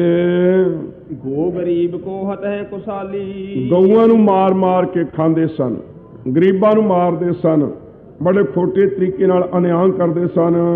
ਕਲ ਕੀ ਕਲ ਹੈ ਕੀਨ ਕੋ ਚਾਲੀ। ਇਹ ਕਲਯੁਗ ਦੇ ਕਾਲ ਸਮੇਂ ਦੇ ਵਿੱਚ ਇਹ ਖੋਟੀ ਚਾਲ ਰੀਤੀ ਮਰਿਆਦਾ ਉਸ ਮੌਕੇ ਤੇ ਚਲਾ ਦਿੱਤੀ ਸੀ। ਨਿਰਪਤ ਭਏ ਮਤ ਮੰਦ ਮਲੀਨਾ। ਰਾਜੇ ਜਿਹੜੇ ਸਨ ਉਹਨਾਂ ਦੇ ਅਧੀਨ ਰਹਿਣ ਵਾਲੇ ਉਹ ਮੰਦੀ ਮਤ ਵਾਲੇ, ਮੈਲੇ ਮਨ ਵਾਲੇ ਸਾਰੇ ਬਣ ਗਏ। ਜਾਨੀ ਸ਼ੁਭ ਕਰਮ ਖੋਸ ਕਿਸ ਲੀਨਾ। ਉਹਨਾਂ ਦਾ ਇਹੋ ਜਿਹਾ ਸੁਭਾਅ ਸੀ ਜਿਹਨੂੰ ਚੰਗੇ ਕਰਮ ਤਾਂ ਕਿਸੇ ਨੂੰ ਉਹਨਾਂ ਕੋਲੋਂ ਖੋਹ ਹੀ ਲੈਣ, ਚੰਗਾ ਕੰਮ ਉਹਨਾਂ ਦੇ ਪਾਸ ਕੋਈ ਰਹਿ ਹੀ ਨਹੀਂ ਸੀ ਗਿਆ। ਜਿਸ ਨੂੰ ਆਪ ਖੁਆਏ ਕਰਤਾ ਖੁਸ ਲਾਏ ਚੰਗਿਆਈ। ਜਿਹਨੂੰ ਖਰਾਬ ਖੁਆਰ ਕਰਨਾ ਹੋਵੇ ਨਾ, ਰੱਬ ਨੇ ਪਹਿਲਾਂ ਉਹਦੇ ਕੋਲ ਚੰਗਿਆਈ ਤੇ ਨੇਕੀ ਤੇ ਭਲਾਈ ਖੋਹ ਲੈਂਦਾ, ਔਗੁਣ ਤੇ ਪਾਪ ਉਹਨੂੰ ਦੇ ਦਿੰਦਾ ਹੈ। ਇਹੋ ਜਿਹੀ ਹਾਲਤ ਉਸ ਮੌਕੇ ਤੇ ਰਾਜਿਆਂ ਦੀ ਹੋ ਗਈ। ਮੰਤਰੀ ਲੋਲਪ ਬੇਸਿਆਗਾਮੀ। ਜਿਹੜੇ ਵਜ਼ੀਰ ਸਨ ਬੜੇ ਚੰਚਲ ਸੁਭਾਵਾਂ ਵਾਲੇ ਤੇ ਪਰਾਏ ਘਰਾਂ ਨੂੰ ਜਾ ਕੇ ਤੱਕਦੇ ਤੇ ਵੇਸਵਾ ਦੇ ਨਾਲ ਜਾ ਕੇ ਮੂੰਹ ਕਾਲੇ ਕਰਵਾਉਂਦੇ। ਦੁਰਾਚਾਰ ਕਰਹੀ ਮਨ ਬਾਮੀ। ਟੇਢੇ ਮਨ ਵਾਲੇ ਬੜੇ ਖੋਟਾ ਆਚਾਰ ਕਰਿਆ ਕਰਦੇ। ਦੋਹਰਾ ਦੁਰਮਤ ਦੁਸ਼ਟ ਦਰੋਦਰੀ। ਇੱਥੋਂ ਤੱਕ ਸੀ ਖਾਲਸਾ ਜੀ ਬੜੀ ਭਾਰੀ ਬੁਰੀ ਹਾਲਤ ਜਿਹੜੀ ਦੀਵਾਨ ਵਿੱਚ ਦੱਸਣ ਲੱਗਿਆ ਵੀ ਸ਼ਰਮ ਆਉਂਦੀ ਹੈ। ਜਦੋਂ ਕੋਈ ਹਿੰਦੂ ਵਿਆਹ ਕੇ ਲਿਆਉਂਦਾ ਸੀ ਤਾਂ ਨਵਾਬ ਸੂਬੇ ਉਹਨਾਂ ਦਾ ਹੁਕਮ ਸੀ ਕਿ ਪਹਿਲਾਂ ਹਿੰਦੂਆਂ ਦੇ ਘਰ ਵਾਲੀਆਂ ਜਿਹੜੀਆਂ ਨੇ 2 ਰਾਤਾਂ 2-4 ਦਿਨ ਸਾਡੇ ਘਰ ਪਹਿਲਾਂ ਰਹਿਣ ਤੇ ਫਿਰ ਉਹ ਆਪਣੇ ਘਰ ਦੇ ਵਿੱਚ ਆਪਣੀਆਂ ਇਸਤਰੀਆਂ ਨੂੰ ਲਿਜਾ ਸਕਦੇ ਸਨ। ਐਡਾ ਵੱਡਾ ਭਾਰੀ ਦੁਰਾਚਾਰ ਤੇ ਕੁਕਰਮ ਹੋ ਰਿਹਾ ਸੀ ਉਸ ਮੌਕੇ ਤੇ। ਦੁਕ੍ਰਿਤ ਦੁਖਤ ਕਲੇਸ਼। ਇਸ ਪ੍ਰਕਾਰ ਦੁਰਮਤ ਖੋਟੀ ਮਤ ਸੀ, ਸਾਰਿਆਂ ਦੀ ਬਣ ਚੁੱਕੀ ਸੀ। ਦੁਰਮਤ ਕੀ ਉਹਨਾਂ ਦਾ ਨਾਮ ਹੈ, ਦੁਰਮਤ ਮਰ ਜੋ ਪੀਵ ਤੇ ਬਿਖਲੀਪਤ ਕਮਲੀ। ਜਿਹੜੇ ਸ਼ਰਾਬ ਪੀਂਦੇ ਨੇ ਤੇ ਵਿਸ਼ਿਆਂ ਵਿੱਚ ਲਿਬੜੀ ਹੋਈ ਜਿਨ੍ਹਾਂ ਦੀ ਖੋਟੀ ਮਤ, ਉਹਨੂੰ ਦੁਰਮਤੀਏ ਸਤਿਗੁਰੂ ਜੀ ਨੇ ਕਿਹਾ ਹੈ। ਇਹ ਦੁਰਮਤੀਏ ਸਨ, ਖੋਟੀ ਮਤ ਵਾਲੇ ਦੁਸ਼ਟ ਸਨ, ਬੜੇ ਭਾਰੀ ਦਰੋਦਰੀ। ਉਹ ਜੂਆ ਖੇਲਦੇ ਸਨ, ਇਸੇ ਪ੍ਰਕਾਰ ਜਾਂ ਵਕੀਲੀ ਪਾਪ ਕਰਦੇ ਸਨ ਜਾਂ ਘਰਾਂ ਘਰਾਂ ਦੇ ਵਿੱਚ ਕੁਰੀਤੀਆਂ ਬਦਫੈਲੀਆਂ ਕਰਨ ਵਾਸਤੇ ਜਾਂਦੇ ਸਨ। ਦੁਕ੍ਰਿਤ ਦੁਖਤ ਕਲੇਸ਼। ਖੋਟੀ ਕਿਰਤ ਪਾਪਾਂ ਵਾਲੀ ਕਿਰਤ ਕਰਦੇ, ਦੁਖਾਉਂਦੇ ਦੂਸਰਿਆਂ ਦਾ ਚਿੱਤ, ਬੜਾ ਕਲੇਸ਼ ਦਿੰਦੇ। ਖੂਨ ਸਿੰਘ ਕਾ ਸਰਸ ਸੋ ਇਸ ਪ੍ਰਕਾਰ ਇਹ ਸਾਰੇ ਜਿਹੜੇ ਸਨ ਤੁਰਕ, ਇਉਂ ਜਿਵੇਂ ਸਿੰਘ ਕਾ ਰਾਖਸ਼ਨੀ ਹੋਈ ਹੈ ਨਾ, ਉਹਦਾ ਪੁੱਤਰ ਜਿਹੜਾ ਹੋਇਆ ਇਹ ਚੰਬੜਨ ਵਾਲਾ ਆਪਣੇ ਨੂੰ ਚੰਦਰਮਾ ਨੂੰ ਰਾਹੂ ਤੇ ਕੇਤੂ ਜੀ ਨੂੰ ਕਹਿੰਦੇ ਨੇ। ਸੋ ਇਹ ਇੱਕੋ ਹੀ ਇੱਕ ਦੈਂਤ ਸੀ। ਜਦੋਂ 14 ਰਤਨ ਕੱਢੇ ਨੇ ਸਮੁੰਦਰ ਦੇ ਵਿੱਚੋਂ, ਉਸ ਮੌਕੇ ਤੇ ਵੰਡਣ ਲੱਗਿਆਂ ਝਗੜਾ ਪੈ ਗਿਆ ਸੀ। ਦੈਂਤ ਕਹਿੰਦੇ ਅਸੀਂ ਚੰਗੀਆਂ ਚੀਜ਼ਾਂ ਲੈਣੀਆਂ, ਦੇਵਤੇ ਕਹਿੰਦੇ ਅਸੀਂ ਲੈਣੀਆਂ। ਵਿਸ਼ਨੂੰ ਭਗਵਾਨ ਮੋਹਣੀ ਅਵਤਾਰ ਧਾਰ ਕੇ ਤੇ ਉਸ ਮੌਕੇ ਤੇ ਇੱਕ ਭਾਂਡਾ ਲੈ ਲਿਆ, ਪਰ ਉਹਦੇ 'ਚ 2 ਖਾਨੇ ਬਣਾ ਲਏ। ਅੰਮ੍ਰਿਤ ਤਾਂ ਪਿਆਈ ਗਿਆ ਦੇਵਤਿਆਂ ਨੂੰ ਤੇ ਸ਼ਰਾਬ ਪਿਆਈ ਗਿਆ ਦੈਂਤਾਂ ਨੂੰ। ਇੱਕ ਦੈਂਤ ਭੱਜ ਕੇ ਦੇਵਤਿਆਂ ਦੀ ਕਤਾਰ ਵਿੱਚ ਕਹਿੰਦੇ ਬਹਿ ਗਿਆ, ਉਹਨੇ ਅੰਮ੍ਰਿਤ ਪੀ ਲਿਆ। ਅੰਮ੍ਰਿਤ ਪੀ ਕੇ ਅਮਰ ਹੋ ਜਾਣਾ ਸੀ ਤੇ ਦੇਵਤਿਆਂ ਨੇ ਸ਼ਿਕਾਇਤ ਕੀਤੀ ਦੈਂਤ ਸਾਡੇ ਵਿੱਚ ਆ ਬੈਠਾ ਹੈ। ਫਿਰ ਕਹਿੰਦੇ ਤਰਸੂਲ ਮਾਰ ਕੇ ਵੜ ਦਿੱਤਾ, ਉਹਦੇ ਹੋ ਗਏ 2 ਟੁੱਟੇ। ਇੱਕ ਬਣ ਗਿਆ ਕਹਿੰਦੇ ਰਾਹੂ ਤੇ ਦੂਜਾ ਬਣ ਗਿਆ ਕੇਤੂ। ਰਾਹੂ ਜਿਹੜਾ ਉਹ ਸੂਰਜ ਨੂੰ ਚੰਬੜਦਾ ਤੇ ਕੇਤੂ ਜਿਹੜਾ ਉਹ ਚੰਦਰਮਾ ਨੂੰ ਚੰਬੜਦਾ ਹੈ। ਇਹ ਸੋ ਪੁਰਾਣਕ ਕਥਾ ਹੈ, ਰਹੋ ਵਿਚਾਰ। ਸੋ ਖਾਲਸਾ ਜੀ ਇਸ ਪ੍ਰਕਾਰ ਇਹ ਤਾਂ ਸਿੰਘ ਕਾ ਰਾਖਸ਼ਨੀ ਦੇ ਪੁੱਤਰ ਵਰਗਾ ਹੋ ਗਏ ਜਿਹੜੇ ਇਹ ਖੋਟੀ ਮਤ ਸੀ। ਧਰਮ ਭਇਓ ਰਾਕੇਸ਼। ਧਰਮ ਪੂਰਨਮਾਸ਼ੀ ਦੇ ਚੰਦਰਮਾ ਦੀ ਨਿਆਈ ਹੋ ਗਿਆ ਤੇ ਖੋਟੇ ਪਾਪ ਤੇ ਜਿਹੜੀ ਖੋਟੀ ਅਕਲ ਮਤ ਸੀ ਇਹ ਸਾਰੀ ਗ੍ਰਹਿਣ ਦੀ ਨਿਆਈ ਹੋ ਕੇ ਧਰਮ ਨੂੰ ਲੱਗ ਗਈ, ਧਰਮ ਨੂੰ ਭ੍ਰਿਸ਼ਟ ਕਰ ਦਿੱਤਾ। ਜੋ ਪਈ ਨਿਰਪਤ ਪੁਕਾਰ ਨਾ ਸੁਣ ਹੈ ਕਾਈ। ਜੇ ਕੋਈ ਜਾ ਕੇ ਪੁਕਾਰ ਫਰਿਆਦ ਕਰਦਾ ਤਾਂ ਰਾਜੇ ਸੁਣਦੇ ਹੀ ਨਹੀਂ ਸਨ। ਕਾਜੀ ਰਿਸ਼ਵਤ ਬਸ ਅਧਿਕਾਈ। ਕਾਜੀ ਉਸ ਮੌਕੇ ਤੇ ਮੈਜਿਸਟ੍ਰੇਟਾਂ ਦਾ ਕੰਮ ਕਰਦੇ ਸਨ। ਸੋ ਅਦਾਲਤੀ ਸਨ, ਜੱਜ ਸਨ, ਨਿਆਂ ਕਰਿਆ ਕਰਦੇ ਸਨ। ਪਰ ਉਹ ਕਾਜੀ ਹੋਏ ਰਿਸ਼ਵਤੀ ਵੱਡੀ ਲੈ ਕੇ ਹੱਕ ਗਵਾਈ। ਉਹ ਵੱਡੀ ਲੈ ਕੇ ਕਿਸੇ ਦਾ ਹੱਕ ਗਵਾ ਕੇ ਦੂਜੇ ਦੇ ਹੱਕ ਵਿੱਚ ਕਰਦਿਆ ਕਰਦੇ। ਕੱਲ ਹੋਈ ਕੁੱਤੇ ਮੂੰਹੀ ਖਾਜ ਹੋਆ ਮੁਰਦਾਰ ਗੁਸਾਈ। ਰਾਜੇ ਪਾਪ ਕਮਾਉਂਦੇ ਉਲਟੀ ਵਾੜ ਖੇਤ ਕੋ ਖਾਈ। ਕਾਜੀ ਹੋਏ ਰਿਸ਼ਵਤੀ ਵੱਡੀ ਲੈ ਕੇ ਹੱਕ ਗਵਾਈ। ਚੇਲੇ ਬੈਠਣ ਘਰਾਂ ਵਿੱਚ ਗੁਰੂ ਉਠ ਕਰੀ ਤੇ ਨਾੜੇ ਜਾਈ। ਇਸਤਰੀ ਪੁਰਖੈ ਦਾਮ ਹਿਤ ਭਾਵੇਂ ਆਏ ਕਿ ਥਾਉ ਜਾਈ।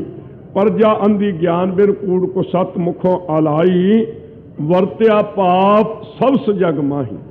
ਉਸ ਮੌਕੇ ਦੀ ਹਾਲਤ ਭਾਈ ਗੁਰਦਾਸ ਸਾਹਿਬ ਜੀ ਨੇ ਆਪਣੀਆਂ ਵਾਰਾਂ ਵਿੱਚ ਇਉਂ ਫਰਮਾਈ ਹੈ, ਝੂਠੇ ਕੋ ਸਾਚਾ ਕਰ ਦੇਈ, ਉਹ ਵੱਡੀ ਲੈ ਕਰਕੇ ਝੂਠੇ ਨੂੰ ਸੱਚਾ ਕਰ ਦਿਆ ਕਰਦੇ। ਸਤ ਨਿਆਉ ਕੋ ਨਾਉ ਨਾ ਲਈ, ਸੱਚਾ ਨਿਆਂ ਕਰਨ ਦਾ ਤਾਂ ਨਾਂ ਹੀ ਨਾ ਲੈਂਦੇ। ਜਹ ਤੈ ਚਲੀ ਮਲੇਸ਼ਨ ਭਾਖਾ, ਜਿੱਥੇ ਕਿੱਥੇ ਮਲੇਸ਼ੀਆ ਦੀ ਬੋਲੀ ਫਾਰਸੀ ਚੱਲ ਪਈ। ਨਿਜ ਨਿਜ ਧਰਮ ਨਰਨ ਸਭ ਨਾ ਖਾ, ਆਪੋ ਆਪਣਾ ਧਰਮ ਸਾਰੇ ਆਦਮੀ ਉਸ ਮੌਕੇ ਤੇ ਲੰਘ ਗਏ, ਟੱਪ ਗਏ, ਛੱਡ ਗਏ, ਤਿਆਗ ਦਿੱਤਾ। ਅੱਜ ਵੀ ਖਾਲਸਾ ਜੀ ਅਸੀਂ ਵਿਚਾਰ ਕੇ ਵੇਖਣਾ ਹੈ ਕਿ ਗੁਰੂ ਨਾਨਕ ਸਾਹਿਬ ਦਾ ਸਿੱਖ ਕਿਤੇ ਆਪਣਾ ਧਰਮ ਛੱਡ ਕੇ ਅੱਧਾ ਮੁਸਲਮਾਨ ਤਾਂ ਨਹੀਂ ਬਣ ਗਿਆ, ਕਿਤੇ ਫੇਰ ਸ਼ਰਾਬਾਂ ਤਾਂ ਨਹੀਂ ਪੀਣ ਲੱਗ ਪਿਆ, ਕਿਤੇ ਜੂਏਬਾਜ਼ ਤਾਂ ਨਹੀਂ ਬਣ ਗਿਆ, ਕਿਤੇ ਬਗਾਨੇ ਘਰਾਂ ਨੂੰ ਤਾਂ ਨਹੀਂ ਤੱਕਣ ਲੱਗ ਪਿਆ, ਕਿਤੇ ਮੂੰਹ ਸਿਰ ਤਾਂ ਨਹੀਂ ਮਨਾਉਣ ਲੱਗ ਪਿਆ, ਕਿਤੇ ਚੋਰੀ ਯਾਰੀ ਠੱਗੀ ਤਾਂ ਨਹੀਂ ਕਰਨ ਲੱਗ ਪਿਆ। ਜੇ ਇਉਂ ਕਰਨ ਲੱਗ ਪਿਆ ਤਾਂ ਫਿਰ ਸਮਝ ਲਵੇ ਕਿ ਮੈਂ ਗੁਰੂ ਨਾਨਕ ਸਾਹਿਬ ਦੀ ਕਿਰਪਾ ਤੋਂ ਹੀਣਾ ਹਾਂ, ਮੇਰੇ ਤੇ ਗੁਰੂ ਕੀ ਬਖਸ਼ਿਸ਼ ਨਹੀਂ ਹੈ। ਪੁੰਨਹੀਨ ਤਨ ਪਾਪਨ ਪੀਨਾ, ਸੋ ਉਹ ਪੁੰਨ ਤੋਂ ਹੀਣੇ ਹੋ ਗਏ ਲੋਕ, ਤੇ ਪਾਪਾਂ ਕਰਕੇ ਬੜੇ ਭਾਰੀ ਮੋਟੇ ਸਨ, ਪਾਪ ਵੱਡੇ ਵੱਡੇ ਕਰਦੇ ਤੇ ਪੁੰਨ ਦਾਨ ਕਦੇ ਨਹੀਂ ਸਨ ਕਰਦੇ। ਦਰਬਖ ਛੋਟ ਹੈ ਦੇਖਤ ਦੀਨਾ, ਕਿਸੇ ਨੂੰ ਗਰੀਬ ਵੇਖ ਕਰਕੇ ਝਾਟੀ ਉਹਦੇ ਪਾਸੋਂ ਧਨ ਖੋਹ ਲਿਆ ਕਰਦੇ, ਡਾਕੇ ਮਾਰਦੇ। ਪਰ ਕਾਰਜ ਕੀ ਕਰਤਾ ਹਾਨੀ, ਜੇ ਕੋਈ ਕਿਸੇ ਦਾ ਕੰਮ ਹੁੰਦਾ ਤਾਂ ਉਹਦਾ ਕੰਮ ਵਿਗਾੜ ਦੇਣਾ ਜ਼ਰੂਰ, ਲੱਤ ਮਾਰ ਦੇਣੀ ਉਸ ਤੇ ਕੰਮ ਦੇ ਵਿੱਚ। ਸੋ ਪਰਾਏ ਦਾ ਕਾਰਜ ਸਵਾਰਨਾ ਨਹੀਂ, ਉਲਟਾ ਸਗੋਂ ਵਿਗਾੜ ਦੇਣਾ, ਨਾਸ ਕਰ ਦੇਣਾ। ਸਨ ਜਿਉ ਤਨ ਖੋਵੇ ਦੁਖਦਾਨੀ, ਸਣ ਵਰਗਾ ਸੁਭਾਅ ਸੀ, ਸਣ ਵਰਗਾ ਸਣ ਹੁੰਦੀ ਹੈ ਨਾ, ਜਾਣਦੇ ਨੇ ਪਿੰਡਾਂ ਵਾਲੇ ਗੁਰਮੁਖ। ਸਣ ਪਹਿਲਾਂ ਬੀਜੀ ਦੀ ਹੈ, ਵੱਡੀ ਹੁੰਦੀ ਹੈ, ਫਿਰ ਉਹਨੂੰ ਵੱਢ ਲਈਦਾ, ਵੱਢ ਕੇ ਉਹਦੇ ਬੀਜ ਅਲੱਗਾ ਕਰ ਦਿੰਦੇ ਨੇ ਤੇ ਬਾਕੀ ਉਹ ਸਾਰੀ ਪਾਣੀ ਵਿੱਚ ਡੋਬ ਦੇਈਦੀ ਹੈ। ਆਮ ਛੱਪੜਾਂ ਵਿੱਚ ਦਬਾ ਦਿੰਦੇ ਨੇ, ਉਹਦੇ ਉੱਤੇ ਮਿੱਟੀ ਪਾ ਦਿੰਦੇ ਨੇ, ਉਹ ਆਪਣੇ ਆਪ ਨੂੰ ਵਢਾ ਕੇ ਤੇ ਜਦੋਂ ਪਾਣੀ ਦੇ ਵਿੱਚ ਗਲਦੀ ਉਹਦੇ ਉੱਤੇ ਮਿੱਟੀ ਪਾਈ ਦੀ ਹੈ, ਫਿਰ ਉਹ ਗਲ ਜਾਂਦੀ ਹੈ। ਫਿਰ ਵੇਖਦੇ ਨੇ 10-15 ਦਿਨ ਤੋਂ ਬਾਅਦ ਚੰਗੀ ਤਰ੍ਹਾਂ ਜਦੋਂ ਗਲ ਗਈ ਹੈ ਬਾਹਰ ਕੱਢਦੇ ਨੇ, ਬਾਹਰ ਕੱਢ ਕੇ ਤੇ ਉਹਨੂੰ ਸੁਕਾਉਂਦੇ ਨੇ, ਸੁਕਾ ਕੇ ਫਿਰ ਉਹਦੀ ਛਿੱਲ ਲਾਉਂਦੇ ਨੇ, ਭਾਵ ਉਹਦੇ ਉੱਪਰੋਂ ਸਣ ਲਾਉਂਦੇ ਨੇ, ਲਾ ਕੇ ਸਣ ਤੇ ਫਿਰ ਉਹਦਾ ਰੱਸਾ ਵੱਟਦੇ ਨੇ। ਉਹ ਰੱਸਾ ਵੱਟਿਆ ਹੋਇਆ ਵੀ ਦੂਸਰਾਂ ਦੇ ਦੁੱਖ ਦੇਣ ਦਾ ਕਾਰਨ ਬਣਦੀ ਹੈ। ਇਉਂ ਪਹਿਲਾਂ ਤਾਂ ਆਪ ਮਿੱਟੀ ਵਿੱਚ ਰੁਲੀ, ਪਾਣੀ ਵਿੱਚ ਡੁੱਬੀ, ਆਪਣੀ ਛਿੱਲ ਲਵਾਈ ਤੇ ਛਿੱਲ ਲਵਾ ਕੇ ਆਪ ਵੀ ਇੰਨੀਆਂ ਤਕਲੀਫਾਂ ਸਹਾਰੀਆਂ ਤੇ ਦੂਸਰੇ ਨੂੰ ਵੀ ਬੰਨਣ ਦਾ ਕਾਰਨ ਬਣੀ। ਇਹੋ ਜਿਹਾ ਸੁਭਾਅ ਉਸ ਮੌਕੇ ਤੇ ਲੋਕਾਂ ਦਾ ਸੀ, ਆਪਣੀ ਵੀ ਇੱਜ਼ਤ ਬਰਬਾਦ ਕਰਨੀ, ਦੁਖੀ ਹੋਣਾ ਤੇ ਨਾਲ ਦੂਸਰੇ ਨੂੰ ਵੀ ਤੰਗ ਕਰਨਾ। ਇਹ ਸਣ ਵਾਲਾ ਸੁਭਾਅ ਲੋਕਾਂ ਦਾ ਬਣ ਚੁੱਕਾ ਸੀ।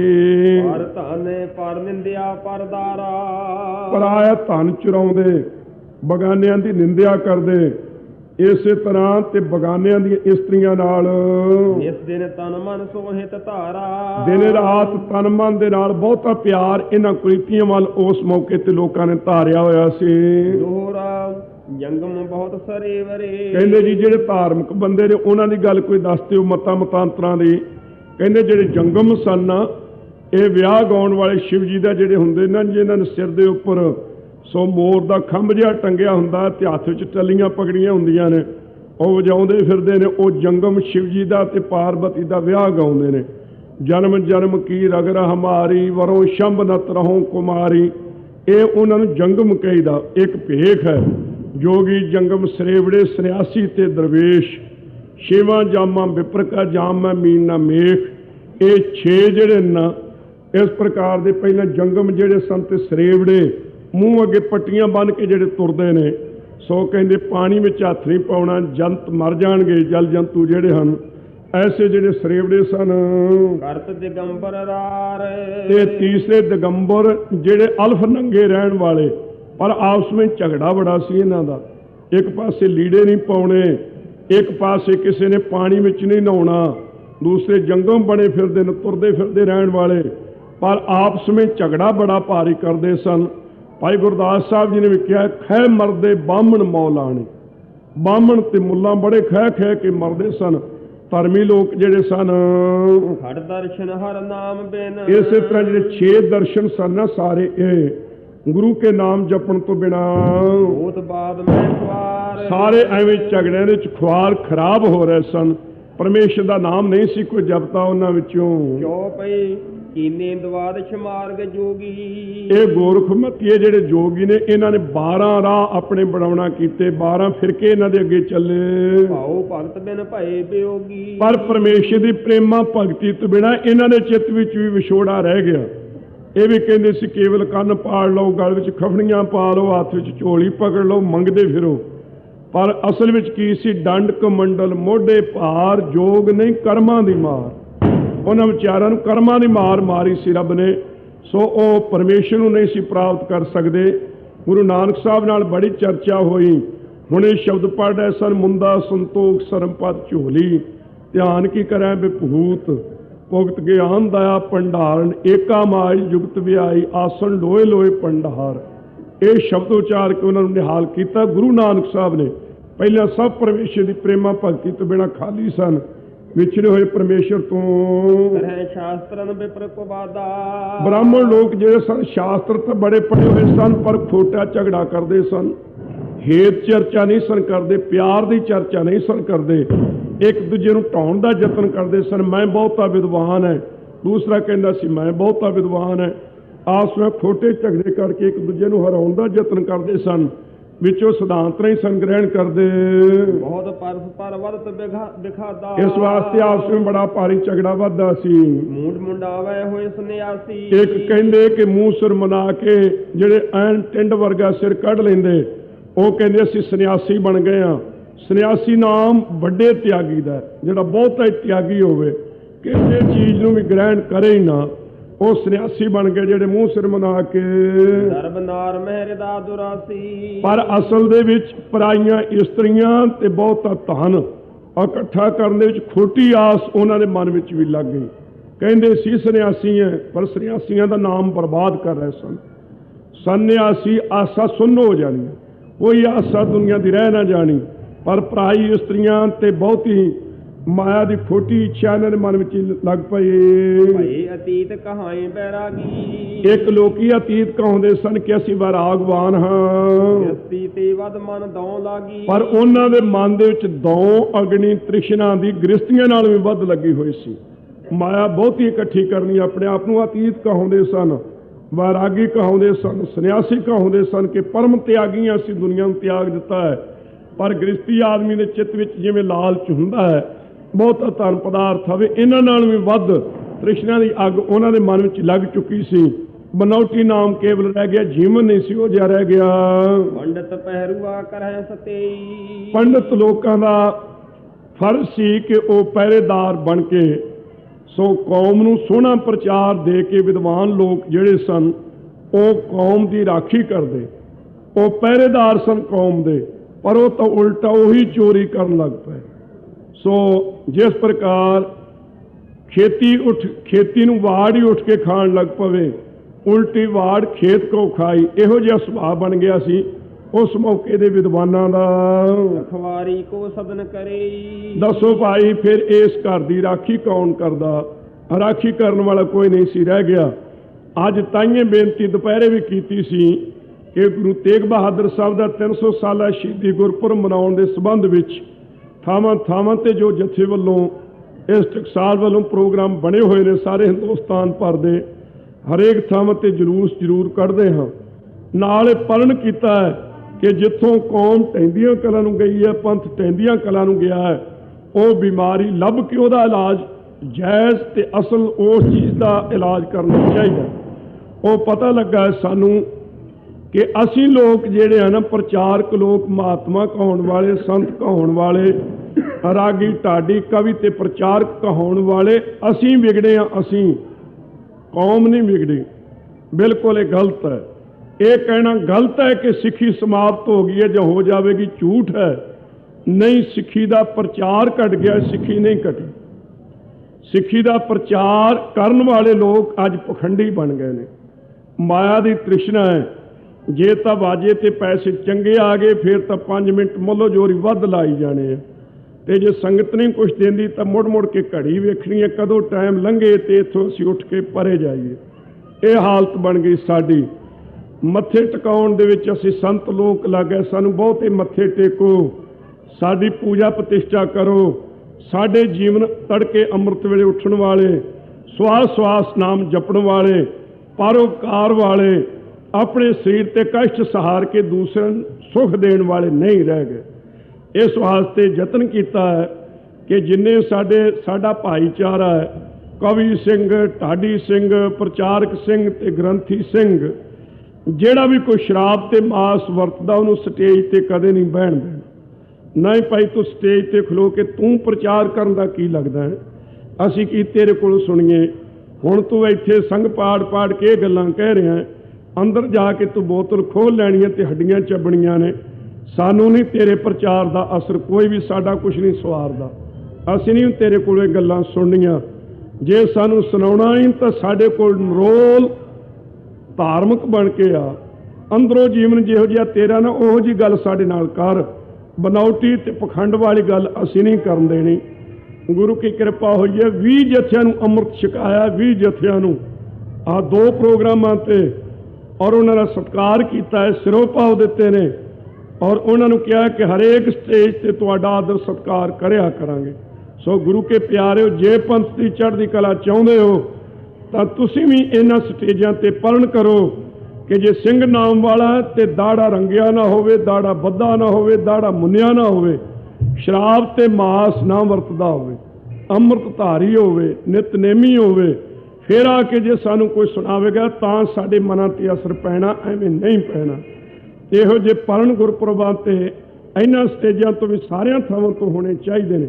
ਸੋ ਨਹੀਂ ਤਾਂ ਜਿਹੋ ਜਿਹੀ ਹਾਲਤ ਸੀ ਕਲਯੁਗ ਦੀ, ਗੁਰੂ ਨਾਨਕ ਸਾਹਿਬ ਤੋਂ ਪਹਿਲਾਂ ਕਿਤੇ ਦੁਬਾਰਾ ਨਾ ਉਹ ਹਾਲਤ ਹੋ ਜਾਂਦੀ ਹੋਵੇ। ਰਖਵਾਰੀ ਕੋ ਸਦਨ ਕਰੇ, ਘਰ ਦੀ ਰਾਖੀ ਕੌਣ ਕਰਦਾ? ਉਹਦੀ ਬਾਰ ਰਖਵਾਰ ਨਿਰਪਾਲਾ। ਸੋ ਵਾੜ ਸੀ ਰਾਜੇ ਆਪਣੇ ਪ੍ਰਜਾ ਦੀ ਰਾਖੀ ਕਰਨ ਵਾਲੇ, ਪ੍ਰਜਾ ਖੀਦ ਕੋ ਖਾਦ ਘੋਟਾਲਾ। ਉਹ ਸਗੋਂ ਖੋਟੇ ਤਰੀਕੇ ਨਾਲ ਟੈਕਸ ਲਾ ਕੇ, ਮਸੂਲ ਲਾ ਕੇ ਪ੍ਰਜਾ ਨੂੰ ਖੋਟੇ ਤਰੀਕੇ ਨਾਲ ਉਹ ਵੀ ਲੁੱਟਣ ਲੱਗ ਪਏ ਸਨ। ਕਲ ਕਾਤੀ ਰਾਜੇ ਕਾ ਸਾਈ, ਧਰਮ ਪੰਖ ਕਰ ਉੱਡਰਿਆ, ਊੜ ਅਮਾਵਸ ਸੱਚ ਚੰਦਰਮਾ ਦੀਸੈ ਨਾਹੀਂ ਕਹਿ ਚੜਿਆ।